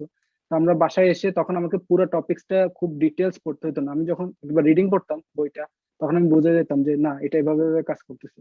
তো এই জিনিসগুলো টাইম সেভিংস এর জন্য অনেক কাজে দিত, এবং বেসিক গুলোকে গ্রাফ করার জন্য অনেক সুবিধা করতো। তো গ্রুপ স্টাডি করতাম আমরা, গ্রুপ স্টাডি করা উচিত। এবং পরীক্ষার আগে নিজেকে একটু প্রস্তুতি করা, আমির ভাই বলছে, তারপরে যে ইস্তেহাক বলছে, রাবিও বলছে, পরীক্ষার কিছুদিন আগে থেকে একদম শেষ মুহূর্তে গিয়ে না পড়ালেখা করে পরীক্ষার যতদিন যে বন্ধটা শুরু হয়, ফাইনাল এক্সাম হোক বা মিড হোক। ফাইনাল এক্সামে মনে হয় রাব্বি কয়দিন বন্ধ থাকে, 3 দিন 4 দিন বন্ধ থাকে? হ্যাঁ 3 দিন পিএল থাকে 3 দিন। আচ্ছা, আর তারপরে যাই হোক 3 দিন একদম ফুল ফ্রি থাকে। তাও আমি বলবো যে মিনিমাম 1 সপ্তাহ বা 10 দিন আগে থেকে নিজেকে একটু প্রিপেয়ার করা। প্রিপেয়ারের মধ্যে কি কি আছে, আমরা যারা টিউশনি করি চেষ্টা করব ওই ফাইনাল এক্সামের আগে বা এক্সামের আগে টিউশনি গুলোকে একটু রিস্কেডিউল করে ফেলা। যেমন আমি আমি করতাম কি, আমি এটা পার্সোনাল এক্সপিরিয়েন্স, আমি করতাম কি আমার এক্সামের আগে আমি টিউশনিতে যাইতাম না। আমি হয় আগে করতাম টিউশনি, আগে করে নিতাম, অথবা বলতাম যে আমি তোমাকে পরে মেকআপ করাবো, এগুলা মেকআপ ক্লাস করবো। তো আমি নিজেকে সম্পূর্ণ সব কিছু থেকে ফ্রি করে ফেলতাম। অন্যান্য যেসব জায়গায় কমিটমেন্ট ছিল ওই কমিটমেন্ট গুলোর থেকে দূরে চলে আসতাম। মানে সম্পূর্ণ ফোকাসটা চেষ্টা করতাম যে পরীক্ষার প্রিপারেশনের উপরে দেওয়া। কারণ হচ্ছে এই পরীক্ষার ভালো রেজাল্ট করলেই কিন্তু শেষ, আর কিছু নাই। আমাদের এখানে কত সুবিধা দেখো, মিড টার্মের পড়া মিড টার্মে পড়লাম শেষ, ফাইনালের পড়া ফাইনালে পড়লাম শেষ। এগুলো কিন্তু আর পড়তে হচ্ছে না, একবার করে পড়তে হয়। তো এক্সাম গুলোকে একটু সিরিয়াসলি নিতে হবে। 1 থেকে 1.5 সপ্তাহ আগে থেকে বইয়ের সাথে সাক্ষাৎ করতে হবে। এবং আরেকটা টিপস হচ্ছে যে প্রিভিয়াস ইয়ারের যে কোশ্চেন গুলো, আমি বলবো যে এগুলো একটু কালেক্ট করার চেষ্টা করা। কারণ প্রিভিয়াস ইয়ারের কোশ্চেন গুলো যদি ফলো করো তাহলে তুমি একটা ট্রেন্ড নিজে বুঝতে পারবে, একটা প্যাটার্ন বুঝতে পারবে যে কোন কোশ্চেন আসে, কোন কোশ্চেনে বেশি ফোকাস করা উচিত, কি ধরনের কোশ্চেন আসে। আমরা অনেক সময় ক্লাস করি ঠিক আছে, কিন্তু বুঝতে পারি না যে কি কোশ্চেন আসবে। এই টপিকসটা পড়লাম, এই টপিক থেকে কোন কোশ্চেন আসবে এটাই বুঝতে পারি না। তো প্রিভিয়াস ইয়ারের কোশ্চেন গুলো যদি যখন আমরা ফলো করতাম তখন দেখতাম যে হ্যাঁ এই টপিকসটা পড়ছি, এই টপিক্স থেকে এই ধরনের কোশ্চেন আসে, তাহলে ওই কোশ্চেন যে কোশ্চেনটা আসে ওই কোশ্চেনটাকে প্রিপেয়ার করতাম। তারপরে আমির ভাই যেটা বলছিল যে লিখতে হবে, মানে একটা প্রভাবই আছে আমি যতটুকু জানি, একবার লেখা 3বার পড়ার চেয়ে উত্তম। তো একটা জিনিস যদি একবার লিখতে পারো সেটা যদি 3বার মুখস্থ করো তার চেয়ে অনেক ভালো। তো আমিও লিখতাম, আমির ভাইয়ের মতো এত বেশি লিখতাম না, তবে 3-4বার করে লেখার চেষ্টা করতাম। আমি একটু করে ইন্টারাপ্ট করি, আমিও তার ব্যতিক্রম ছিলাম না। আমি যেটা করতাম কি, মানে লেখার জন্য আমার এখানে বন্ধুর একটা ফটোকপির দোকান ছিল, ওর যে এক্সট্রা পেজ যেগুলো ছিল আমি ওর থেকে ওগুলো কিনে নিয়ে আসতাম এবং ওগুলো পিছন পিঠে লেখা শুরু করতাম, এদিকে পড়তাম আর এদিকে লিখতাম। এটার ব্যতিক্রম ছিলাম না আমিও। তারপর আমি একটু চেষ্টা করতাম যে পার্টে, আমাদের ফাইনাল এক্সামে পার্টে আছে, পার্ট বি আছে। তো আমি ফাইনাল এক্সামের আগে কিন্তু আমার 50 মার্কসের রেজাল্টটা চলে আসে, আমি জানি আমি ফাইনাল এক্সামে কত পাবো। লেটস সে আমি ফাইনাল এক্সামের আগে আমার 35 আছে, আমার এ প্লাস এর টার্গেটে যদি আমি পড়ালেখা করি আমার 45 উঠাইতে হবে। তো আমি চেষ্টা করতাম যে একটু ইফিসিয়েন্ট ওয়েতে টপিকস গুলো কভার করার। পার্টে তে আমার কয়টা পড়লে আমি একটু বুঝতে পারবো যে আমার কমন আসবে, 2টা কোশ্চেন আনসার করতে পারবো, এই জিনিসগুলো একটু বের করার চেষ্টা করতাম যে সব টপিকসই কি পড়তে হবে, টাচ করতে হবে, কোন কোন টপিক ভালোভাবে পড়লে 2টা কোশ্চেন আনসার করতে হবে। এগুলো একটু প্রিভিয়াস ইয়ারের কোশ্চেন গুলোকে ভালোভাবে যদি কেউ অ্যানালাইসিস করে, 3-4 বছরের কোশ্চেন অ্যানালাইসিস করলে আমার মনে হয় এই জিনিসটা খুব সহজে বের করে ফেলা সম্ভব যে সব টপিক কিভাবে না টাচ করেও ভালোভাবে প্রিপারেশন নেওয়া যায়। আর লাস্টলি বলবো যে কোনো কিছু কেউ যদি না বুঝে অবশ্যই রাব্বি যেরকম বলছে অনেক টিউটোরিয়াল আছে, অনেক ওয়েবসাইট আছে এখানে খুব সহজে বুঝায়, এক্সপ্লেন করে। তো বোঝাটা খুব ইম্পর্টেন্ট, কারণ তুমি যদি একটা জিনিস বুঝতে পারো সেটা পরীক্ষার খাতায় গিয়ে যদি নিজের ভাষাতেও লেখো তাহলে ফুল মার্কস অন্তত না পেলেও হাফ মার্কস বা হাফ মার্কস থেকে বেশি পাওয়া যায়। আর পরিশেষে বলবো যে সিজিপি এর পিছনে ছোটার দরকার নেই, জ্ঞান অর্জনের পিছনে ছোট, জ্ঞান অর্জন করো, সিজিপি তোমার পিছনে ছুটবে। Thank you. অসংখ্য অসংখ্য ধন্যবাদ ভাইয়া আপনার সুন্দর আলোচনার জন্য। আমরা আশা করতেছি যে আপনার যে টিপস গুলো আছে এগুলো আমাদের ছাত্ররা নোট ডাউন করে রাখবে এবং এগুলো তাদের একাডেমিক জীবনে বাস্তবায়ন করার চেষ্টা করবে। তো প্রোগ্রামের এই পর্যায়ে এসে আমি আমাদের আরেকজন স্পিকার ইশতিয়াক আহমেদ ভাইয়ের সাথে কথা বলতে যাচ্ছি। ইশতিয়াক ভাই। আসসালামু আলাইকুম। ওয়ালাইকুম আসসালাম ওয়া রাহমাতুল্লাহ। ভাইয়া আসলে অনেকের কাছ থেকে শোনা যায় যে লাইক আমাদের কিছু স্যার দেখা যায় যে মানে নাম্বার দেয় না বা কম নাম্বার দেয়, অথবা দেখা যায় অনেকে বলে হার্ড কোশ্চেন করে। তো ব্যাপারগুলো অনেক সময় মানে ইফেক্ট করে আমাদের জুনিয়রদের উপর। তো এই জিনিসগুলো আসলে দেখেন জি দেখেন এটা আচ্ছা, আমি একটু ইন্টারাপ্ট করি ভাইয়া, ভিডিওটা অন করলে ভালো হয়। আমি ভিডিও অন করা, একে দেখা আমি কি যাচ্ছে। শুরু করবো? জি ভাইয়া, জি অবশ্যই বলো।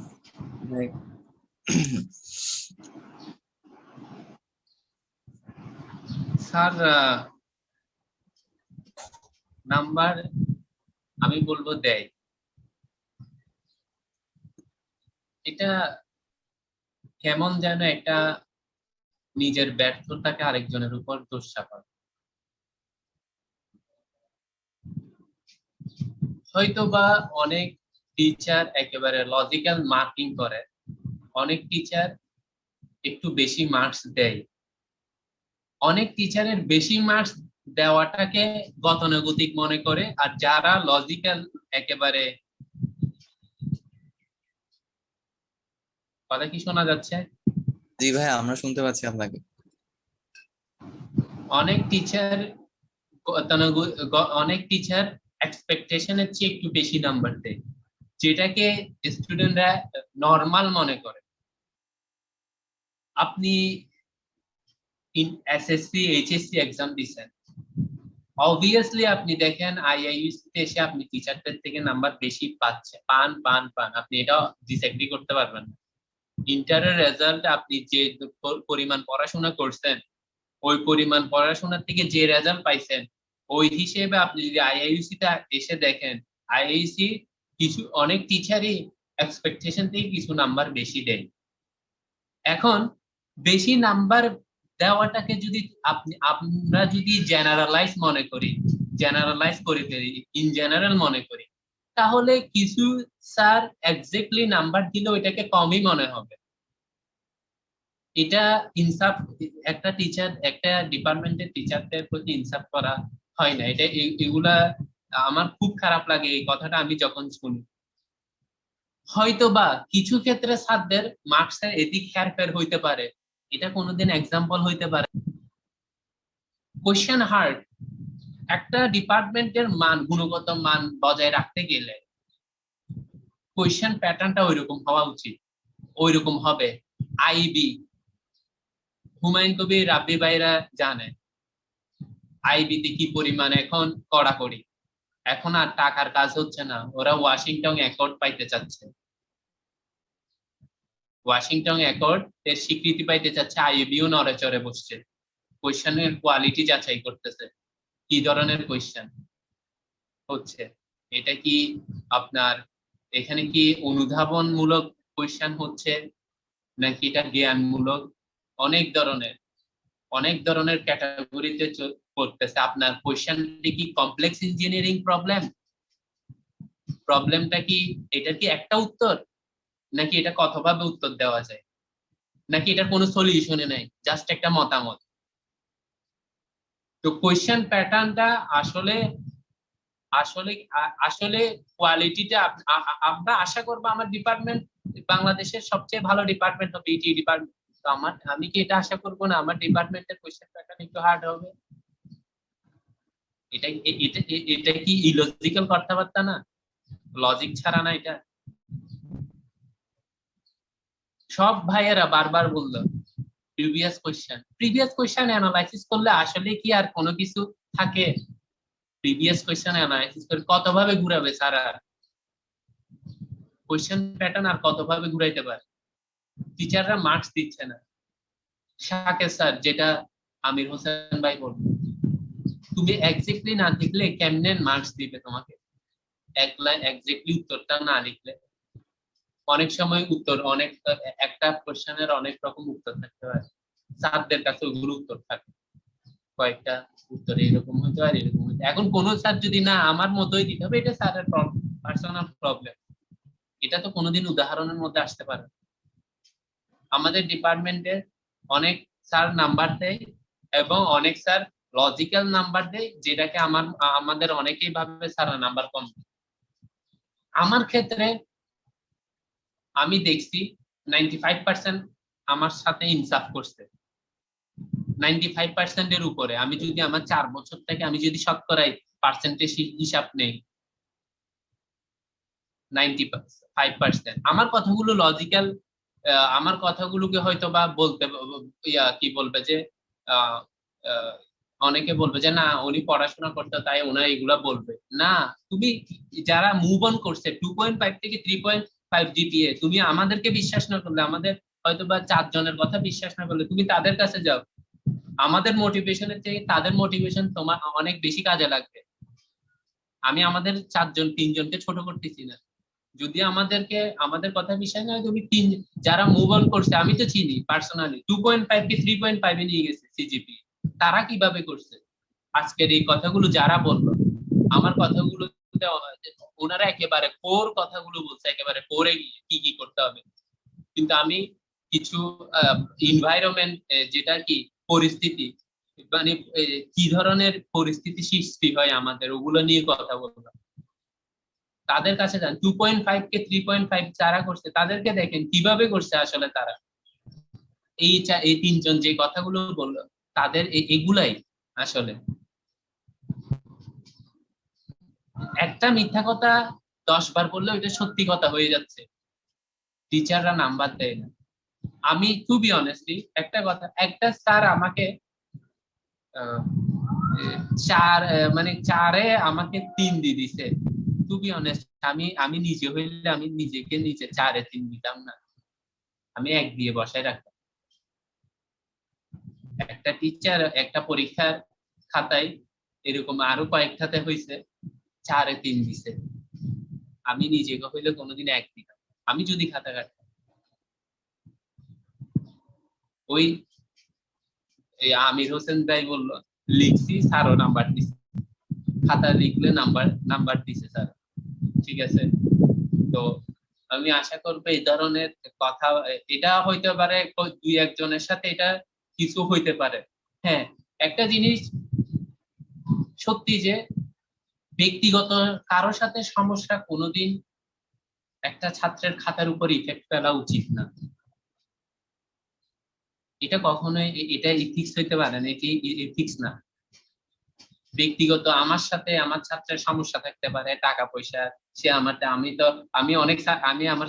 আমি নাম উল্লেখ করবো, আমি কিছু ছাত্র থেকে ধার নিছি, তো টাকা হয়তো বা লেটে দিছি। এখন আমি টাকা লেটে দিচ্ছি, আমি একটু স্যারের সাথে একটু অন্যভাবে কথা বললাম, ঠিক আছে, একজন শিক্ষকের মধ্যে এখন উনি একটু রেগে গেল, আমি বলবো না ছাত্রের সাথে বেয়াদবি করা উচিত, হয়তো বা একটু মনোমালিন্য হলো, হয়তো বা আমার ওই মনোমালিন্য খাতার উপর ইফেক্ট করলো। এটা যদি হয়ে থাকে এটা অন্য হিসাব, এগুলো কোনোদিন উদাহরণ হইতে পারে না, ব্যতিক্রম কোনোদিন উদাহরণে আসতে পারে না। তো এইগুলা আমি বলবো হয়তো বা 2-1টা এরকম ঘটনা হইতে পারে, কিন্তু এটা কোনোদিন হইতে পারে। হ্যাঁ, অনেক টিচার হয়তো বা একটু নাম্বার এখানে একটু বেশি দিলে বেশি দিতে পারতো, ঠিক আছে, কিন্তু আমাদের স্যাররা কিন্তু আপনি যদি খাতায় নাম্বার কম, স্যার একটু বাড়াই দেন না, স্যার একটু বাড়াই দেন না, স্যাররা কিন্তু দেয়, স্যাররা কিন্তু বাড়াই দেয়, বললে কিন্তু একটু বলে স্যার এখানে একটু আদা বাড়াইলে ভালো। অনেক স্যার দেয়, সত্যি কথা, অনেক স্যার দেয়। আমি নিজে কখনো করিনি, কিন্তু অনেক ছাত্র করছে দেখছি। এটা খারাপ, এটা আহামরি না, নাম্বার আছে মনে দিচ্ছে আর কি। তো কিন্তু এটাকে উদাহরণ হিসেবে নেওয়া উচিত না, 2-1টা ঘটনাকে, ঠিক আছে। এটা স্টুডেন্ট থেকে এটা বেইনসাফি হবে স্যারদের সাথে।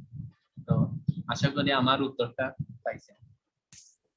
ধন্যবাদ ভাইয়া, খুবই সুন্দরভাবে এবং লজিক্যালি আপনি ডিপার্টমেন্টের বাস্তব চিত্রগুলো ফুটিয়ে তুলতে পেরেছেন। আমরা আশা করি আমাদের ছাত্র এবং শিক্ষকদের মাঝে যে সমস্যাগুলো তৈরি হয় সেগুলো সমাধানে এসে যাবে এবং ছাত্র শিক্ষকের সম্পর্ক আরো বেশি মজবুত হবে। তো এইদিকে আমি একটা কথা বলতে চাই, জি জি জি অবশ্যই, এদিকে একটু কথা বলতে চাই। সমস্যা থাকবে, সমস্যা ছাড়া কোনোদিন কোনো কিছু হইতে পারে সমস্যা, কিন্তু ডিস্ট্রাকটিভ ডিসকাশন কোনোদিন সলিউশন আসতে পারে না, কনস্ট্রাকটিভ ডিসকাশন করতে হবে। আমরা যে সমালোচনাটা করি ওইটা গঠনমূলক হইতে হবে। সলিউশন সবসময় মাঝ বরাবর থাকে, এক পক্ষের কাছে থাকে না। একটা সমাধান যেহেতু হয়, নিশ্চয়ই কোনো 2 পক্ষেরই সমাধানে 2 পক্ষের দিক থেকে সমস্যা আছে, ঠিক আছে, 2 পক্ষেরই কি হচ্ছে, কোন একটা সমস্যা হচ্ছে 2 পক্ষ থেকে, এটা মাঝখানে আসতে হবে, দুজনকে বাটখারার মাঝখানে চলে আসতে হবে। এক পাশ থেকে কোনোদিন সলিউশন আশা করা যায় না। একটু নরম হইতে হবে, একটু বিনয়ী হইতে হবে। জ্ঞান অর্জনের মূল অর্থ ইমাম ইবনে আল রাজাব তিনি বলছেন জ্ঞানের 3টা স্তর। প্রথম স্তরে পা রাখলে আপনি অনেকটা অহংকার মনে হবে, আপনি অনেক কিছু জানেন, অনেক কিছু। দ্বিতীয় স্তরে গেলে আপনি বিনয়ী হবেন। তৃতীয় স্তরে গেলে আপনি কি নিজের অজ্ঞতাকে স্বীকার করবেন প্রথম স্তরে। তো কোনোদিন জ্ঞান অর্জন করতে গেলেই বিনয়ী হইতে হয়, ঠিক আছে? কোন একটা সলিউশনের সমাধান গেলেই কি বিনয়ী হইতে হয়, একটু দুই পক্ষ থেকে কি একটু এদিকে ওদিক বুঝাইতে হয়। একটা স্যার, আমার একটা স্যারের পড়া কি হচ্ছে না, আমি হয়তো বা আমি অনেক স্যারকে সরাসরি বলছি রুমের মধ্যে, স্যার আপনার এটা এরকম করলে ভালো হয়। স্যার আমাকে বলছে তুমি তো আমাকে টেনশনে ফেলে দিলা, আমি তো এতদিন আমি যে ওয়েতে আমি তো ভয় পাইছি, আমি তো এতদিন তাইলে ছাত্রদেরকে কিভাবে, ছাত্ররা তাইলে তো আমার সাথে আমার পড়া কিছুই বুঝতে, আমি স্যার একটু এইভাবে পড়ালে ভালো। কিন্তু এটা না বলে আমি যদি বাইরে সমালোচনা করি তাহলে তো কোনোদিন সমস্যার সমাধান হবে না। ধন্যবাদ। আর আমি এটা কাউকে এখানে উদ্দেশ্যমূলক ভাবে কাউকে আমি ইঙ্গিত করি নাই। যদি আমার অবচেতন মনে যদি হয়ে থাকে আমি ক্ষমা প্রার্থী। ধন্যবাদ ভাইয়া।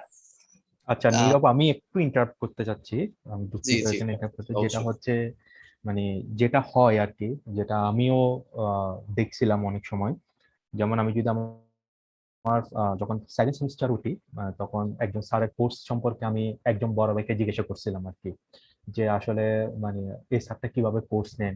তারপরে হচ্ছে যে বা এই কোর্সে দেখতেছি মানে আমাদের সময় দেখতেছি আমাদের সাথে অনেক বড় ভাই ক্লাস করতেছে। তো আমাদের সবার মনে একটু ইয়ে হয়েছিল মানে কোর্সটা কি এতই কঠিন যে মানে এতগুলো আমাদের বাইরে কেন।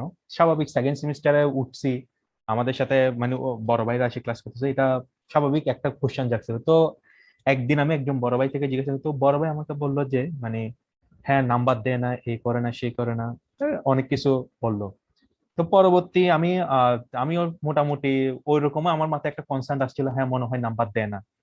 তো আমি পরীক্ষা দিলাম, মিড পরীক্ষা দেওয়ার পরে দেখতেছি যে না, আমি লিখলে আমাকে নাম্বার দিবে না কেন, আমি যদি খাতায় যদি লিখি আমাকে নাম্বার দিবে না কেন। আমি এখন স্টুডেন্ট, আমি তো অলরেডি ডিপার্টমেন্টে আছি, আমি এখন টিচার হিসেবে, আমি যে স্টুডেন্ট হিসেবে যদি বলি, আমি যদি তুমি যদি আমাকে একটা খাতায় লিখে দাও, তোমার যদি খাতা যদি আমাকে লিখে দাও, আমি নাম্বার দিব না কেন তোমাকে?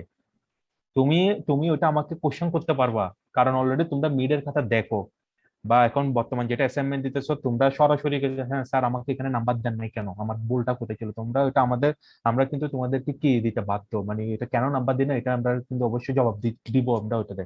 তো যেটা হয়, আমি এটা যেটার জন্য বললাম, মানে যে একটা ভয় কাজ করে যে হ্যাঁ স্যার এই কোর্সে নাম্বার দেয় না।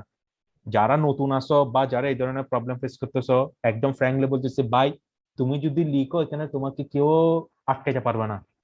তুমি যদি ভ্যালিড লিখো, তোমাকে আমি চাইছি 50 50 100, তুমি আমারও যদি 30 30 60 বানাই দাও, এটাকে হবে? তুমি ভ্যালিড লিখে দাও আমাকে, অবশ্যই তুমি মার্কসটা পাবা। আর এখানে যে তোমাকে মার্কস দিয়ে যে আমার সিজিপি বাড়াই ভালো, বা আমরা যারা টিচার আছে বা যে টিচাররা আছে স্যারদের রেজাল্ট ভালো হয়ে যাবে, বা স্যাররা মনে হয় এখানে তোমাদেরকে কমাই দিলে মনে হয় স্যালারি আরেকটু বাড়াই দিবে, এটা কোনো ইয়া না। তুমি যদি লিখো, ভ্যালিড লিখো, অবশ্যই এটা মার্ক পাবা। আর ওই মাথাটা ফেলা যে এই কোর্সে কঠিন বেশি, এই কোর্সে নাম্বার কম, তুমি চিন্তা করে দেখো, তুমি ফাইনাল ফাইনাল যখন রেজাল্ট আসবে তোমাদের সেমিস্টার থেকে, দেখবা ওই সেমিস্টারে কি পাইতেছে, ভালো রেজাল্ট করতেছে, A+ও পাইতেছে, এও পাইতেছে, আবার এমন আছে Fও পাইতেছে। তাহলে যে A+ পাইছে বা যে ভালো রেজাল্ট করছে ওর থেকে তুমি জিজ্ঞাসা করো না, অন্য কারো থেকে জিজ্ঞাসা করার দরকার নাই। তুমি তোমার বন্ধু থেকে জিজ্ঞাসা করো, কি রে বন্ধু ভাই তুই কেমনে এটাতে ভালো করলি, সিম্পল ওটা দেখো ওইটা। এই সবাইকে আমি রিকোয়েস্ট করব যে স্যার নাম্বার দেয় না, বা এই কোর্সে কোশ্চেনটা অনেক হার্ড করে বা ইয়া করে, এগুলা মাথা থেকে জাস্ট শিপ ডিলেট, এগুলো ডিলিট করে দাও। তুমি তোমার মতো করে করো, তুমি তোমার মতো করে ভালো মতো প্রস্তুতি নিয়ে পরীক্ষা লিখে আসো বা পরীক্ষা দাও, তোমাকে নাম্বার দিতে বাধ্য। অসংখ্য ধন্যবাদ আমাদের 4জন স্পিকারকে তাদের গঠনমূলক আলোচনা করার জন্য। তো প্রোগ্রামের এই পর্যায়ে আমরা আমাদের পার্টিসিপেন্টসদের কাছ থেকে কোশ্চেন নেওয়া শুরু করতে যাচ্ছি। আমাদের ছাত্রদের উদ্দেশ্যে বলবো যে আপনারা হ্যান্ড রেজ করে আমাদের গেস্টদের প্রশ্ন করতে পারেন। Person will raise the hand first will get the floor. তো প্লিজ আপনারা হ্যান্ড রেজ করুন। আর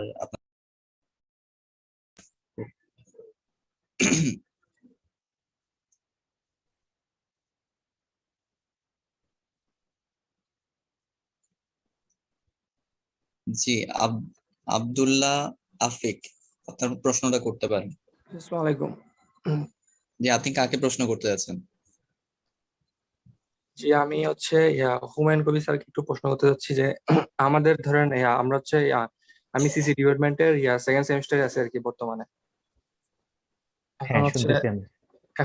মানে সিসি ডিপার্টমেন্টের সেকেন্ড সেমিস্টার আমরা তো ধরেন স্যার কোনো মানে ফিজিক্যাল ক্লাস পাই নাই, মানে হচ্ছে সব অনলাইনের মধ্যে জুমের মধ্যে ক্লাস। এখন হচ্ছে আমরা হচ্ছে স্যার অনলাইন এক্সাম দিত স্যার। এখন অনলাইন এক্সামের মধ্যে স্যার আমরা ধরেন এই পরীক্ষার এক্সামের মধ্যে যে অ্যান্সার গুলো করছে, এখন অ্যান্সার করার পর এই অ্যান্সারের যে স্যার নাম্বার গুলো, এখন নাম্বার গুলো দেওয়ার পর তো আমরা বুঝতেছি না যে মানে কোনটার ইয়ার মধ্যে কিরকম নাম্বার দিছে, বা আমাদের ধরেন পুরো ইয়াটার একটা অ্যাভারেজ নাম্বার দেয়, মানে প্রত্যেকটাতে ইন্ডিভিজুয়াল মানে আলাদাভাবে তো ধরা যায় না যে মানে এইটার এই কোয়েশ্চেন অ্যান্সারের জন্য এই নাম্বার পাইছি বা এর পরেরটার জন্য এই নাম্বার পাইছি। তাহলে আমরা বুঝবো কেমনে যে কোনটাতে ভালো লেগছে কোনটাতে খারাপ লেগছে বা কোনটাতে একটু ভালো মতো লেখা লাগবে, মানে লেগিংস গুলা কি মানে কোন কোয়েশ্চেনের মধ্যে কিরকম দেখছি এটাই।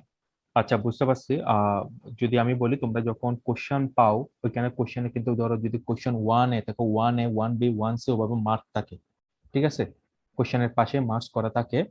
এখন তোমাদেরকে যেহেতু আমরা এখানে খাতাটা দেখাতে পারি না, অনলাইনে যেহেতু খাতাটা ফুললি দেখাতে পারি না, ফিজিক্যাল হলে যে তোমাদের প্রত্যেকের খাতা কিন্তু প্রত্যেকে চেক করতাম আমরা, আমরা দেখতাম কোথাও নাম্বার কম পাইছি। তো তোমরা যেটা করতে, তোমরা পার্সপেক্টিভ কোর্স টিচারকে বলতে পারো, তুমি যখন দেখতেছো যে তুমি মনে করো মিডে এখন যতটুকু 21-এ পরীক্ষা হচ্ছে, তুমি 21-এ 15 পাইলা বা 10 পাইছো, তো তুমি তখন স্যারকে বলতে পারো, স্যার আমি আমার ইয়াটা একটু দেখতে চাচ্ছি, বা রেসপেক্টিভ কোর্স টিচারকে বলতে পারো যে আমি স্যার এখানে একটু দেখতে যাচ্ছি, আমার খাতাটা একটু দেখতে চাই। তখন তুমি যে গুগল ক্লাসরুমে যে ইয়াটা আপলোড করো, তখন ওটাও তোমাকে রিভাইজ করে দেখাবে স্যারে।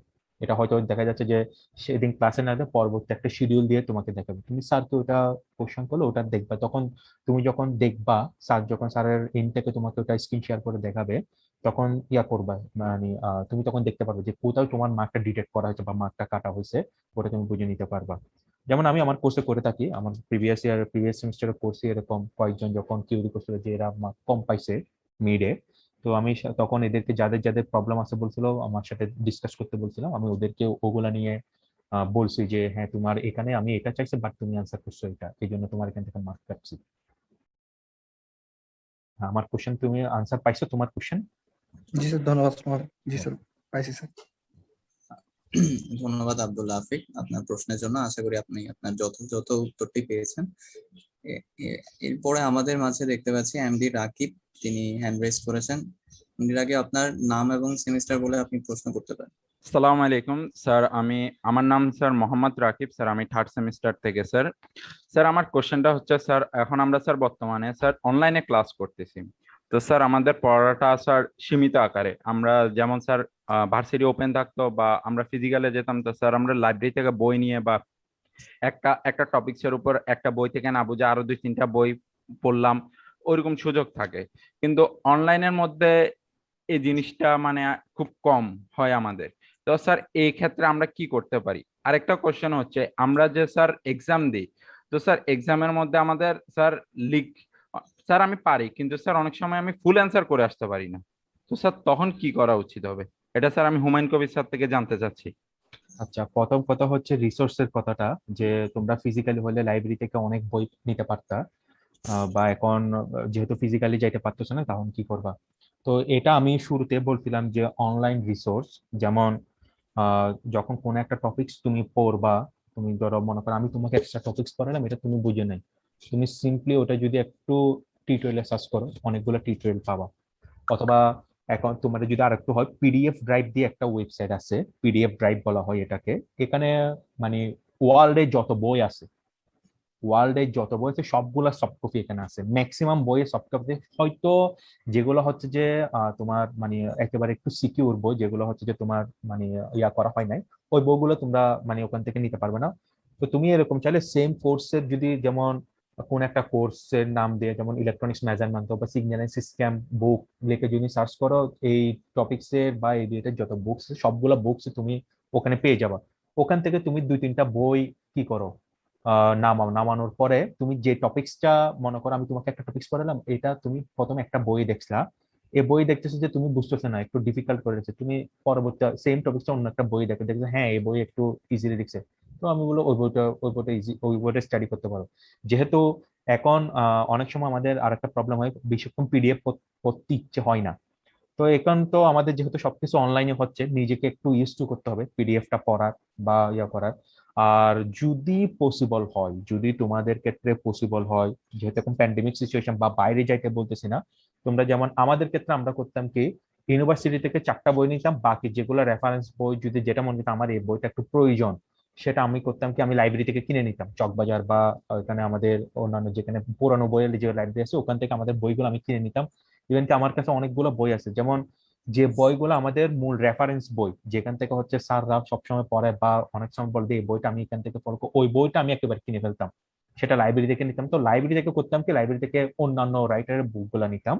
এটা গেল তোমার রিসোর্সের কোশ্চেনটা। আর সেকেন্ড যেটা কোশ্চেন ছিল, তোমার জানা আছে বা অনেক সময় দেখা যাচ্ছে যে টাইমিং কভার হয় না বা প্রপারলি আনসার করতে পারি না, তো সেক্ষেত্রে আমি আবার যেটা বলবো, তোমার প্রথমে কোশ্চেনটা পড়ে বুঝতে হবে অ্যাকচুয়ালি তোমার থেকে আমি কি চাইছি, তোমার থেকে আমি কি চাইছি বা তোমার থেকে টিচারে কি চাইছে, কোন কোন কোন ইয়াটা তোমার থেকে জানতে চাইছে। তোমার থেকে জানতে চাইছে মনে করো যে ওয়ার্কিং প্রিন্সিপাল জানতে চাইছে, তুমি এখন এটা করলা কি কনস্ট্রাকশনটা দিয়ে আর কোনো কিছু লিখলা না, তখন তো আর হইলো না। তো তুমি তুমি তুমি যতটুক জানো, যেমন আমরা পড়ি, আমরা কিন্তু 3-4 পেজ পড়ি, 3-4 পেজ পড়ার পরে যখন লিখবো, এটা পুরোটাকে তুমি সামারাইজ করে ফেলতে হবে। কারণ হুবহু লিখতে গেলে আসলে টাইমিং কভার হয় না, বইতে হোক বা তুমি অন্যান্য ইয়ে থেকে একদম তুমি যদি পয়েন্ট টু পয়েন্ট লিখতে যাও, এটা আসলে অনেক ডিফিকাল্ট, মানে ফুল আনসার করা যায় না। ম্যাথের ক্ষেত্রে সেটা অন্য ব্যাপার, থিওরিটিক্যাল কোশ্চেনের ক্ষেত্রে তুমি যেটা করবা, পুরা বিষয়টাকে তুমি সামারাইজ করে ফেলবা। তুমি 10 লাইন পড়ছো, 10 লাইন থেকে 6 লাইন বা 5 লাইনে নিয়ে আসো, 7 লাইনে নিয়ে আসো। বাট ওই যে 7 লাইন যেটা লিখবা, তোমার বেসিক মূল কোডটা লিখতে হবে, কোর জিনিসটা লিখে দিবা। যেমন আমি যদি আরেকটু ইজি বলি, তুমি যখন কোন একটা সার্কিটের তোমার থেকে বললাম কি কোন একটা সার্কিটের প্রিন্সিপাল অপারেশন করো, তো এখানে রেজিস্টর, ক্যাপাসিটর, ইন্ডাক্টর কেন ইউজ হচ্ছে সেটা আমি জানি, সেটা তুমিও জানো।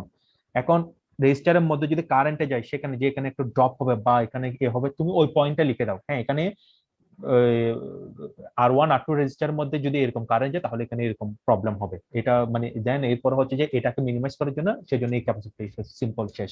এখানে তুমি একদম শুরু থেকে এই সার্কিটটা এরকম R1 R2 R5 বা এরকম ক্যাপাসিটর স্কিপ করো, দরকার নাই।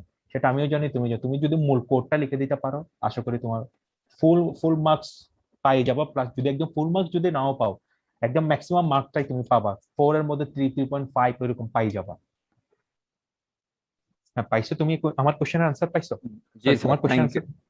জি স্যার, থ্যাংক ইউ স্যার, আসসালামু আলাইকুম স্যার। ধন্যবাদ রাকিব। আমাদের সাথে আরো 3জন স্পিকার আছেন, তো আপনারা চাইলে তাদেরকেও প্রশ্ন করতে পারেন।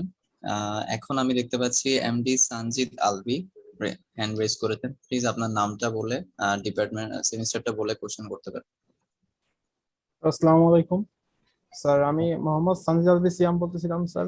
আমি হচ্ছে sir 3rd semester CC department থেকে। স্যার আমার প্রশ্ন হচ্ছে স্যার, মানে আমরা 1st সেমিস্টার 2nd সেমিস্টার যেসব টপিক আমরা স্যার পড়ে আসছি, বিশেষ করে ইলেকট্রিক্যাল সাবজেক্ট যেগুলো আছে, ধরা যাক কেবিএল, তারপর মানে এই টাইপের যেসব সার্কিট রিলেটেড যেসব স্যার মানে থাকে আর কি। এখন আমরা যখন ওই টপিক গুলো পড়ি, পরবর্তীতে দেখা যায় যে ঠিক আছে আমরা ওই পরীক্ষাটা দিয়ে ফেলছি, ওই টপিকটা সম্পর্কে মানে আইডিয়াটা স্যার মাথা থেকে মানে পরিপূর্ণভাবে মানে মাথাতে থাকে না। কারণ 2nd সেমিস্টারে গিয়ে আমরা আবার ইলেকট্রনিক্স পার্টে ঢুকে যাই, তখন আবার ইলেকট্রনিক্স নিয়ে ঘাটাঘাটি করি, কিন্তু ইলেকট্রিক্যালটা মাথায় থাকে না। কিন্তু আবার ইলেকট্রিক্যালের বেসিক আবার ঠিকই লাগে, কোনো জায়গায় লাগে। এখন স্যার এসব বিষয়গুলো স্যার মানে কিভাবে স্যার মানে কভার করা যায়, মানে যাতে পরবর্তী সেমিস্টারে গিয়ে আমার এসব মানে বিষয় আটকাতে না হয়। আচ্ছা, এটা কি কোশ্চেন কি আমার কাছে ছিল? জি স্যার, আমি আচ্ছা হুমায়ুন কবির অফিসারের কাছে করছি কোশ্চেনটা। আচ্ছা ঠিক আছে, এটার ক্ষেত্রে হচ্ছে যে মানে আমরা যখন এরকম বিভিন্ন থিওরি পড়ি, ঠিক আছে, যখন বিভিন্ন থিওরি পড়ি তখন ইলাবোরেটলি পড়ি, বা ওই কোর্সের জন্য দেখা যায় যে এই থিওরি গুলো ইলাবোরেটলি আমাদেরকে পড়ানো হয় বা আমরা পড়ি। তো আবার পরবর্তী সেমিস্টারে গিয়ে দেখি যে হ্যাঁ যখন কোন একটা অপারেশন আবার আমরা করতেছি, কোন একটা সার্কিট অপারেশন, জাস্ট ওখানে সিম্পলি বলা হয় এখানে ক্যাবিএল অ্যাপ্লাই করছে। তো এক্ষেত্রে তুমি যেটা করবা, ওই আমি যেটা করবো, আসলে আমরা যে এতগুলা কোর্স পড়ি বা এতগুলা ইয়া পড়ি, অনেক সময় এটা মাথা থেকে ছুটে যায়, সেটা আমার থেকেও ছুটে যায়, এখনো ছুটে যায়। ইভেন কি এখনো তো আমি যখন ক্লাসের প্রস্তুতি নিতে যাই তখন দেখা যায় যে অনেক কিছু আমার মাথা থেকে ছুটে, তখন আমি আবার করি কি আহ একটু নেটে সার্চ করি অথবা বইয়ে দেখি। ও বইতে যে বই বলুক বা এত বলুক, তখন হচ্ছে যে রেফারেন্স করা থাকে যে এখানে ক্যাবিএল অ্যাপ্লাই করে, তখন আমি সিম্পলি দেখি ক্যাবিএল এর ইয়াটা কি ছিল, প্রিন্সিপালটা কি ছিল, বা মূল ইয়াটা কি ছিল, ফর্মুলাটা কি ছিল, ওটা একটু করে দেখি। তো আমি যেটা বলবো তোমাকে সেটা হচ্ছে যে আহ মানে বেসিক, যেটা বলছি বেসিকটা বোঝার ট্রাই করাটা। তো এখন তোমার ক্যাসিএল হলে কি হবে, বা ক্যাবিএল অ্যাপ্লাই করলে কি হবে, কির্শফ ল হলে কি হবে, কির্শফের ভোল্টেজ ল হলে ম্যাক্সিমাম পাওয়ার ট্রান্সফারের ইয়া হলে কি হবে, এটা যদি তুমি মেমোরাইজ, বেসিকটা যদি তুমি মাথায় রাখতে পারো, বা বেসিকটা যদি তুমি টার্গেটলি বুঝতে পারো, পরবর্তী যেখানে তুমি এটা অ্যাপ্লাই করতেছো বা যেখানে অ্যাপ্লাই করা হবে আসলে তোমার ডিফিকাল্ট হবে না। হ্যাঁ, অনেক সময় মাথা থেকে ছুটে যাবে, যখনই মাথা থেকে ছুটে যাবে তখনই তুমি একটু করে কি করো, ওই একটু সার্চ করো, অথবা তুমি বইতে খুলে একটু দেখো যে হ্যাঁ আসলে ক্যাবিএল আমি কি পড়ছিলাম, ওটা একটু দেখো। আশা করি প্রবলেম হবে না। আর যদি সম্ভব হয় ধরো যখন তুমি একটা সেমিস্টার শেষ করে ফেলবা, সেমিস্টার মাস শুরুতে থাকবা, তখন একটা বেসিক যদি এগুলো কোথাও যদি তুমি একটু নোট ডাউন করে রাখতে পারো, জাস্ট ওই বেসিকটা ক্যাবিএল হলে আমার এই ফর্মুলাটা, ক্যাবিএল এর জন্য এই ফর্মুলাটা, এটা যদি তুমি একটু কোথাও যদি লিখে রাখতে পারো অথবা তুমি মেমোরাইজ করে রাখতে পারো। জি স্যার।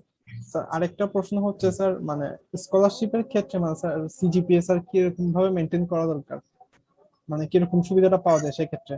আচ্ছা, এই ক্ষেত্রে আমার চেয়েও বাস্ট এক্সপিরিয়েন্স আছে হচ্ছে আমাদের রোমান ভাইয়ের, তারপর হচ্ছে যে আমির ভাইয়েরও আছে। আমি আমি আমি একটু করে বলি, এরপর আমি রোমান ভাই এবং আমির ভাইকে এই ব্যাপারে একটু বলার জন্য অনুরোধ করতেছি। আমি যেটা বলতে চাইতেছিলাম, স্কলারশিপের ক্ষেত্রে যেমন অনেক সময় প্রফেসররা বলে দেয় মানে যে এরকম একটু কি থাকতে হবে, ফার্স্ট ক্লাস বা ফার্স্ট ক্লাস ডিগ্রি থাকতে হবে। ফার্স্ট ক্লাস মানে তোমার 3 পয়েন্ট বা 3 পয়েন্ট আপ, এরকম এরকম ক্যাটাগরাইজ করা হয়ে থাকে। তো এই ক্ষেত্রে মানে আমি চেষ্টা করবো যারাদের হচ্ছে যে বাইরে টার্গেট আছে বা বাইরে পড়ার টার্গেট আছে, তোমরা যেটা করতে পারো, তোমরা সিজিটা একটু ভালো রাখার চেষ্টা করো, মিনিমাম মানে 3 নিচে না রাখার চেষ্টা করো, 3 উপরে করো। আর কারো যদি কোনো কারণে দেখা যাচ্ছে যে সে সিজি 3 আছে মোটামুটি বা 3 কাছাকাছি, তো সেক্ষেত্রে আমি তোমাকে যেটা বলবো যে অন্যান্য যেগুলো এক্সট্রা কারিকুলার যেমন আছে, তোমার আইএলটিএস থাকতে পারে, জিআরই থাকতে পারে, বা তোমার পাবলিকেশন থাকতে পারে, অথবা তোমার প্রোগ্রামিং ল্যাঙ্গুয়েজের উপরে একটা দক্ষতা থাকতে পারে, এগুলা যদি তুমি স্কিল গুলা যদি দেখাতে পারো, এগুলা তোমার সহায়তা আসবে। হ্যাঁ, সিজিপিএ তোমার কাজ করবে অবশ্যই, একটা ভালো ইয়ার জন্য কাজ করে। আমি যতটুক মানে আমার নলেজে বা ইয়াতে যতটুক আছে, স্কলারশিপে সিজিপিএ করে, কারণ অনেক সময় বলা যায় যে মানে ওরা অলরেডি প্রফেসরের রিকোয়ারমেন্ট দিয়েই দেয় যে মানে এর নিচে বা এরকম ডিগ্রির নিচে হলে মানে মানে ইয়া করিও না, অ্যাপ্লাই করিও না, এরকম বলে দেয়। তো এই ক্ষেত্রে আমি বলবো রোমান ভাই এবং আমাদের আমির ভাইকে যদি একটু এই ব্যাপারে যদি ডিটেলস বলতেন। জি ভাইয়ার একটু বললে উপকৃত হইতাম। আমি ভাই বলবেন নাকি আমি বলবো? বলো রহমান, বলো। আচ্ছা, স্কলারশিপ বা হায়ার স্টাডিজ এর ক্ষেত্রে শুধুমাত্র সিজিপিএটা কিন্তু ম্যাটার করে না, অনেকগুলা ক্রাইটেরিয়ার উপরে ডিপেন্ড করে যে তুমি স্কলারশিপ পাবা কি পাবা না। তো স্কলারশিপ পাওয়াটা কিন্তু একটা কম্পিটিশন, ঠিক আছে? সেখানে আমরা বাংলাদেশ থেকে অ্যাপ্লাই করে, বিভিন্ন দেশ থেকে অনেক স্টুডেন্টই কিন্তু অ্যাপ্লাই করে, অনেক প্রসপেক্টিভ স্টুডেন্ট আছে যারা স্কলারশিপ পাইতে চায়। তো একটা স্কলারশিপ একটা স্পটের পিছনে অনেকে অ্যাপ্লাই করে। তো স্কলারশিপ পাইতে হলে তোমাকে প্রথম যে জিনিসটা লাগবে সেটা হচ্ছে অবশ্যই তোমার সিজিপিটা ইম্পর্টেন্ট। তোমার একটা ডিসেন্ট সিজিপিএ হলে আমার মনে হয় এটা এনাফ। রাব্বি যেটা বললো 3 আপ যদি থাকে, 3 আপ সিজিপিএ যদি থাকে তাহলে তোমার এটা এনাফ। যত বেশি থাকবে তত বেটার, বাট 3 আপ থাকাটা ভালো, কারণ হচ্ছে যে তোমার সিজিপিএ যদি অ্যারাউন্ড মনে করো 3.2 3.3 থাকে, I think it's more than enough. ঠিক আছে, তোমাকে যে একদম 3.8 9 এরকম সিজিপিএ নিতে হবে স্কলারশিপের জন্য, এটা কোনো বাধ্যবাধকতা নেই। আমি এমন অনেককে জানি যারা 3 নিচে নিয়ে সিজিপিএ আছে, কিন্তু তারা এখনো বর্তমানে আমেরিকায় আছে, স্কলারশিপ নিয়ে গেছে, ইউরোপে আছে, স্কলারশিপ নিয়ে গেছে, ইভেন কোরিয়াতেও আসছে অনেকে স্কলারশিপ নিয়ে। দ্বিতীয় যে জিনিসটা তোমার দরকার সেটা হচ্ছে বর্তমানে ইংলিশ রিকোয়ারমেন্টসটা খুব দরকার। আইএলটিএস বলো, আমেরিকা বাদ দিয়ে বাকি সব দেশে কিন্তু তোমার ইংরেজি ভাষার উপরে কি পরিমাণ দক্ষতা আছে সেই দক্ষতাটা যাচাই করে। আইএলটিএস আছে, টোফেল আছে, ঠিক আছে? এই দুইটার মধ্যে আইএলটিএসটা সবচেয়ে বেশি এখন আমার আমার আমার জানা মতে আইএলটিএসটা একটু বেশি পপুলার।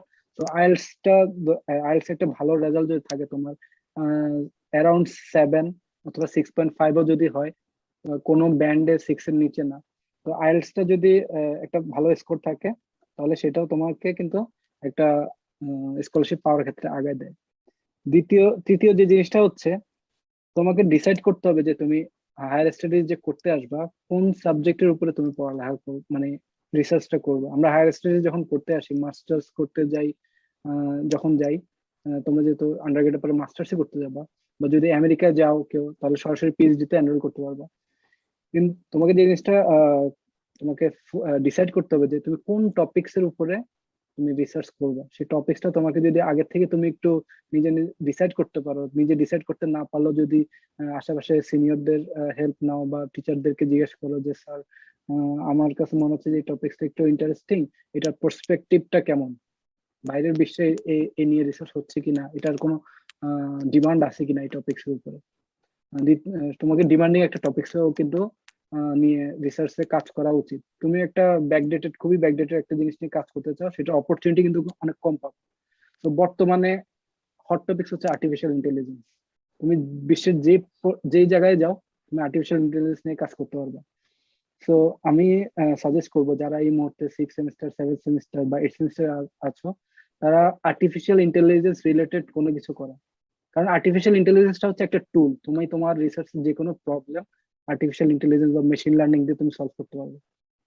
তো তুমি যদি আর্টিফিশিয়াল ইন্টেলিজেন্স সম্পর্কে তোমার নলেজ থাকে, তুমি যদি কোনো একটা পেপার, ছোটখাটো পেপার হোক, যদি কাজ করো আর্টিফিশিয়াল ইন্টেলিজেন্স নিয়ে, তাহলে আমার মনে হয় যে তোমার স্কলারশিপ পাওয়া অলমোস্ট 80%, 70 to 80% অলমোস্ট হয়ে গেছে, যদি কেউ এই মুহূর্তে আর্টিফিশিয়াল ইন্টেলিজেন্স নিয়ে কাজ করে থাকো। তো টপিকসটা ফিক্স করতে হবে এবং ট্রেন্ডিং টপিকস নিয়ে কাজ করতে হবে। বর্তমানে আর্টিফিশিয়াল ইন্টেলিজেন্স হচ্ছে একটা হট কেক, এটা নিয়ে কাজ করবা। আগামী 10 বছর পরে কি টপিকস হবে সেটা কেউ জানে না। তো বর্তমানে যে জিনিসটা খুব ট্রেন্ডিং, যে জিনিসটা নিয়ে সবাই কাজ করতেছে, সেই জিনিসটা নিয়ে কাজ করাটা উত্তম আমার মনে হয়। লাস্ট হচ্ছে ডিটারমিনেশন। আমাকে খুব মানে ফোকাস থাকতে হবে যে আমাকে অ্যাপ্লাই করতে হবে বাইরে, অনেক ধৈর্য থাকতে হবে, ঠিক আছে? তো প্রফেসরদেরকে মেল করতে হয়, আরো অনেক প্রসিডিওর আছে। সেটা যদি কোনো হায়ার স্টাডিজ রিলেটেড কোনো সেমিনার হয় ইন ডিটেলস ইনশাল্লাহ বলবো, বা যারা বর্তমানে বাইরে আছে তারা হয়তো বলতে পারবে। তো স্কলারশিপের জন্য এই জিনিসটা সিজিপিএটা একটা বড় ফ্যাক্ট, বাট এটাই একমাত্র ফ্যাক্ট না, একমাত্র ক্রাইটেরিয়া না, আরো অনেকগুলো ক্রাইটেরিয়া আছে। তোমার ইংলিশ ল্যাঙ্গুয়েজের যে টপিক সেটা পূর্ণ করতে হবে, তোমার প্রোগ্রামিং স্কিলস বা তুমি যে টপিকসে কাজ করতে চাও সেই টপিকসে কাজ করার, যদি সিমুলেশন বেস কাজ হয়, আর্টিফিশিয়াল ইন্টেলিজেন্স হলে তোমাকে অবশ্যই সিমুলেশন বেস কাজ করতে হবে। তোমার প্রোগ্রামিং স্কিলটা কেমন সেটার উপরে ডিপেন্ড করবে। তুমি যদি প্রোগ্রামিং ল্যাঙ্গুয়েজে ভালো হও, তুমি যদি পাইথন পারো, তুমি যদি সি পারো, ঠিক আছে, এগুলো যদি পারো তোমাকে অনেক আগায় রাখবে। তুমি যদি অ্যান্টেনা ডিজাইনে কাজ করতে চাও, অ্যান্টেনা ডিজাইনের যে সফটওয়্যার গুলো আছে সেই সফটওয়্যার গুলো তুমি কাজ পারো কিনা, ঠিক আছে, যে টুলস গুলো আছে রিসার্চ করার জন্য সেই টুলস গুলা শিখে রাখাটা খুবই ইম্পর্টেন্ট। ম্যাটল্যাব যদি বলি, ম্যাটল্যাবের কাজ করাটা অনেক ইম্পর্টেন্ট, ঠিক আছে? তো তুমি যারা রিসার্চে কাজ করতে ইন্টারেস্টেড বা হায়ার স্টাডিজ এর বাইরে আসতে ইন্টারেস্টেড, আমি বলবো যে তোমাদের আশেপাশে যারা সিনিয়র আছে বা টিচার আছে তাদেরকে জিজ্ঞেস করবা যে স্যার বা বড় ভাই আমরা কোন সফটওয়্যার গুলো শিখবো, এই টপিকসে কাজ করতে হলে কোন কোন সফটওয়্যার গুলো শেখা দরকার। সেই সফটওয়্যার গুলো যদি তুমি শিখে রাখো তাহলে একটা প্রফেসর যখন তোমাকে রিক্রুট করবে, তার ল্যাবে নিবে, তখন সে দেখবে ওয়াও তোমার সিজিপিএ ডিসেন্ট সিজিপিএ, ওকে, তোমার আইএলটিএস এর একটা ভালো স্কোর আছে, মানে তার মানে কি তুমি ইংরেজিতে তোমার ইংরেজিতে দক্ষতাটা কেন প্রয়োজন? কারণ হচ্ছে তোমার পেপার লিখতে হবে, তাই তো? তোমাকে পেপার লিখতে হবে। তো তোমার যদি ইংরেজিতে মোটামুটি দক্ষতা থাকে তার মানে ওকে, সে এই স্টুডেন্টটা পেপার লিখতে পারে, তার সিজিপিএ ভালো, তার মানে সে পড়ালেখা করে, সে নলেজ গ্যাদার করতে পারবে ইজিলি, তার এই রিলেটেড কাজ করার সফটওয়্যার দক্ষতা আছে, সফটওয়্যারে সে কাজ করতে পারে, তার মানে সে অনেক দিক থেকে আগানো। তাকে প্রফেসরকে আর নতুন করে গ্রুম করতে হবে না। একটা প্রফেসর এটাই চায় যে একটা রেডিমেড স্টুডেন্ট আছে, সে এসে আমার ল্যাবে জয়েন করে সে এখানে আমার ল্যাবের সাথে এনভায়রনমেন্টের সাথে অ্যাডজাস্ট হয়ে আমাকে পেপার লিখে দিবে বা নতুন একটা জিনিস নিয়ে রিসার্চ করবে। তো এই জিনিসগুলো যদি তুমি সিজিপিএ, আইএলটিএস এবং সফটওয়্যার বা প্রোগ্রামিং ল্যাঙ্গুয়েজ যেটাই বলি, এই তিনটা বিষয় যদি তুমি খেয়াল রাখো, এই তিনটা জিনিসে সেম ভাবে গুরুত্ব দাও, তাহলে আমার মনে হয় স্কলারশিপ পাওয়াটা খুব একটা বেশি ডিফিকাল্ট না। ধন্যবাদ। ধন্যবাদ ভাইয়া। আমি আমাদের পার্টিসিপেন্টসদের উদ্দেশ্যে বলতে চাই যে আমাদের আজকে যে প্রোগ্রামটা যে বিষয়টার উপর বেস করে আপনারা সেই বিষয়টার উপর প্রশ্নগুলো করলে ভালো হয়। যদিও ভাই অনেক সুন্দরভাবে আলোচনা করেছেন বিষয়টা। আমাদের higher study and career guideline নিয়ে নিশ্চয়ই সামনে আরো অনেক বেশি প্রোগ্রাম হবে। তো আপনারা যে বিষয়গুলো আপনাদের জানার আছে তখন ভাইয়াদের থেকে ইনশাল্লাহ জেনে নিতে পারবেন। তো সময় স্বল্পতার কারণে আমরা আর যেহেতু কেউ হাত তোলেনি, আমরা আর কোশ্চেন নিচ্ছি না আজকের জন্য। তো আর হচ্ছে কি আমাদের যারা অতিথি ছিলেন আমাদের স্যাররা, তারা আমাদেরকে আন্তরিকভাবে দুঃখ প্রকাশ করেছেন। তারা যেহেতু প্রোগ্রামে উপস্থিত হতে পারেননি, তো কিন্তু তারা যথেষ্ট চেষ্টা করেছিলেন প্রোগ্রামে উপস্থিত হওয়ার জন্য। তা যাই হোক, আমরা আশা করি আমাদের এই প্রোগ্রামটা সফলভাবে শেষ করতে পেরেছি। খুবই চমৎকার আর উপভোগ্য ছিল আমাদের প্রশ্নোত্তর পর্বটা। বলতে গেলে আমরা আমাদের আড্ডা শেষ পর্যায়ে চলে আসছি। আমি আবারও আমাদের অতিথিদের ধন্যবাদ জানাতে চাই তাদের ব্যস্ত শিডিউলের মধ্যেও আমাদের মাঝে এসে উপস্থিত হওয়ার জন্য। তাদের মূল্যবান কথাগুলো হতে আমরা যা জানতে পেরেছি, শিখতে পেরেছি, তা বাস্তবায়ন করার জন্য সর্বোত্তম চেষ্টা করব। তাহলে আমাদের এই আয়োজন সফল হবে ইনশাআল্লাহ। ধন্যবাদ জানাচ্ছি আমাদের শিক্ষার্থীবৃন্দকে। সবাইকে রমাদানের শুভেচ্ছা জানিয়ে এবং সবার সুস্থতা কামনা করে আজকের প্রোগ্রাম এখানেই শেষ করছি। আসসালামু আলাইকুম।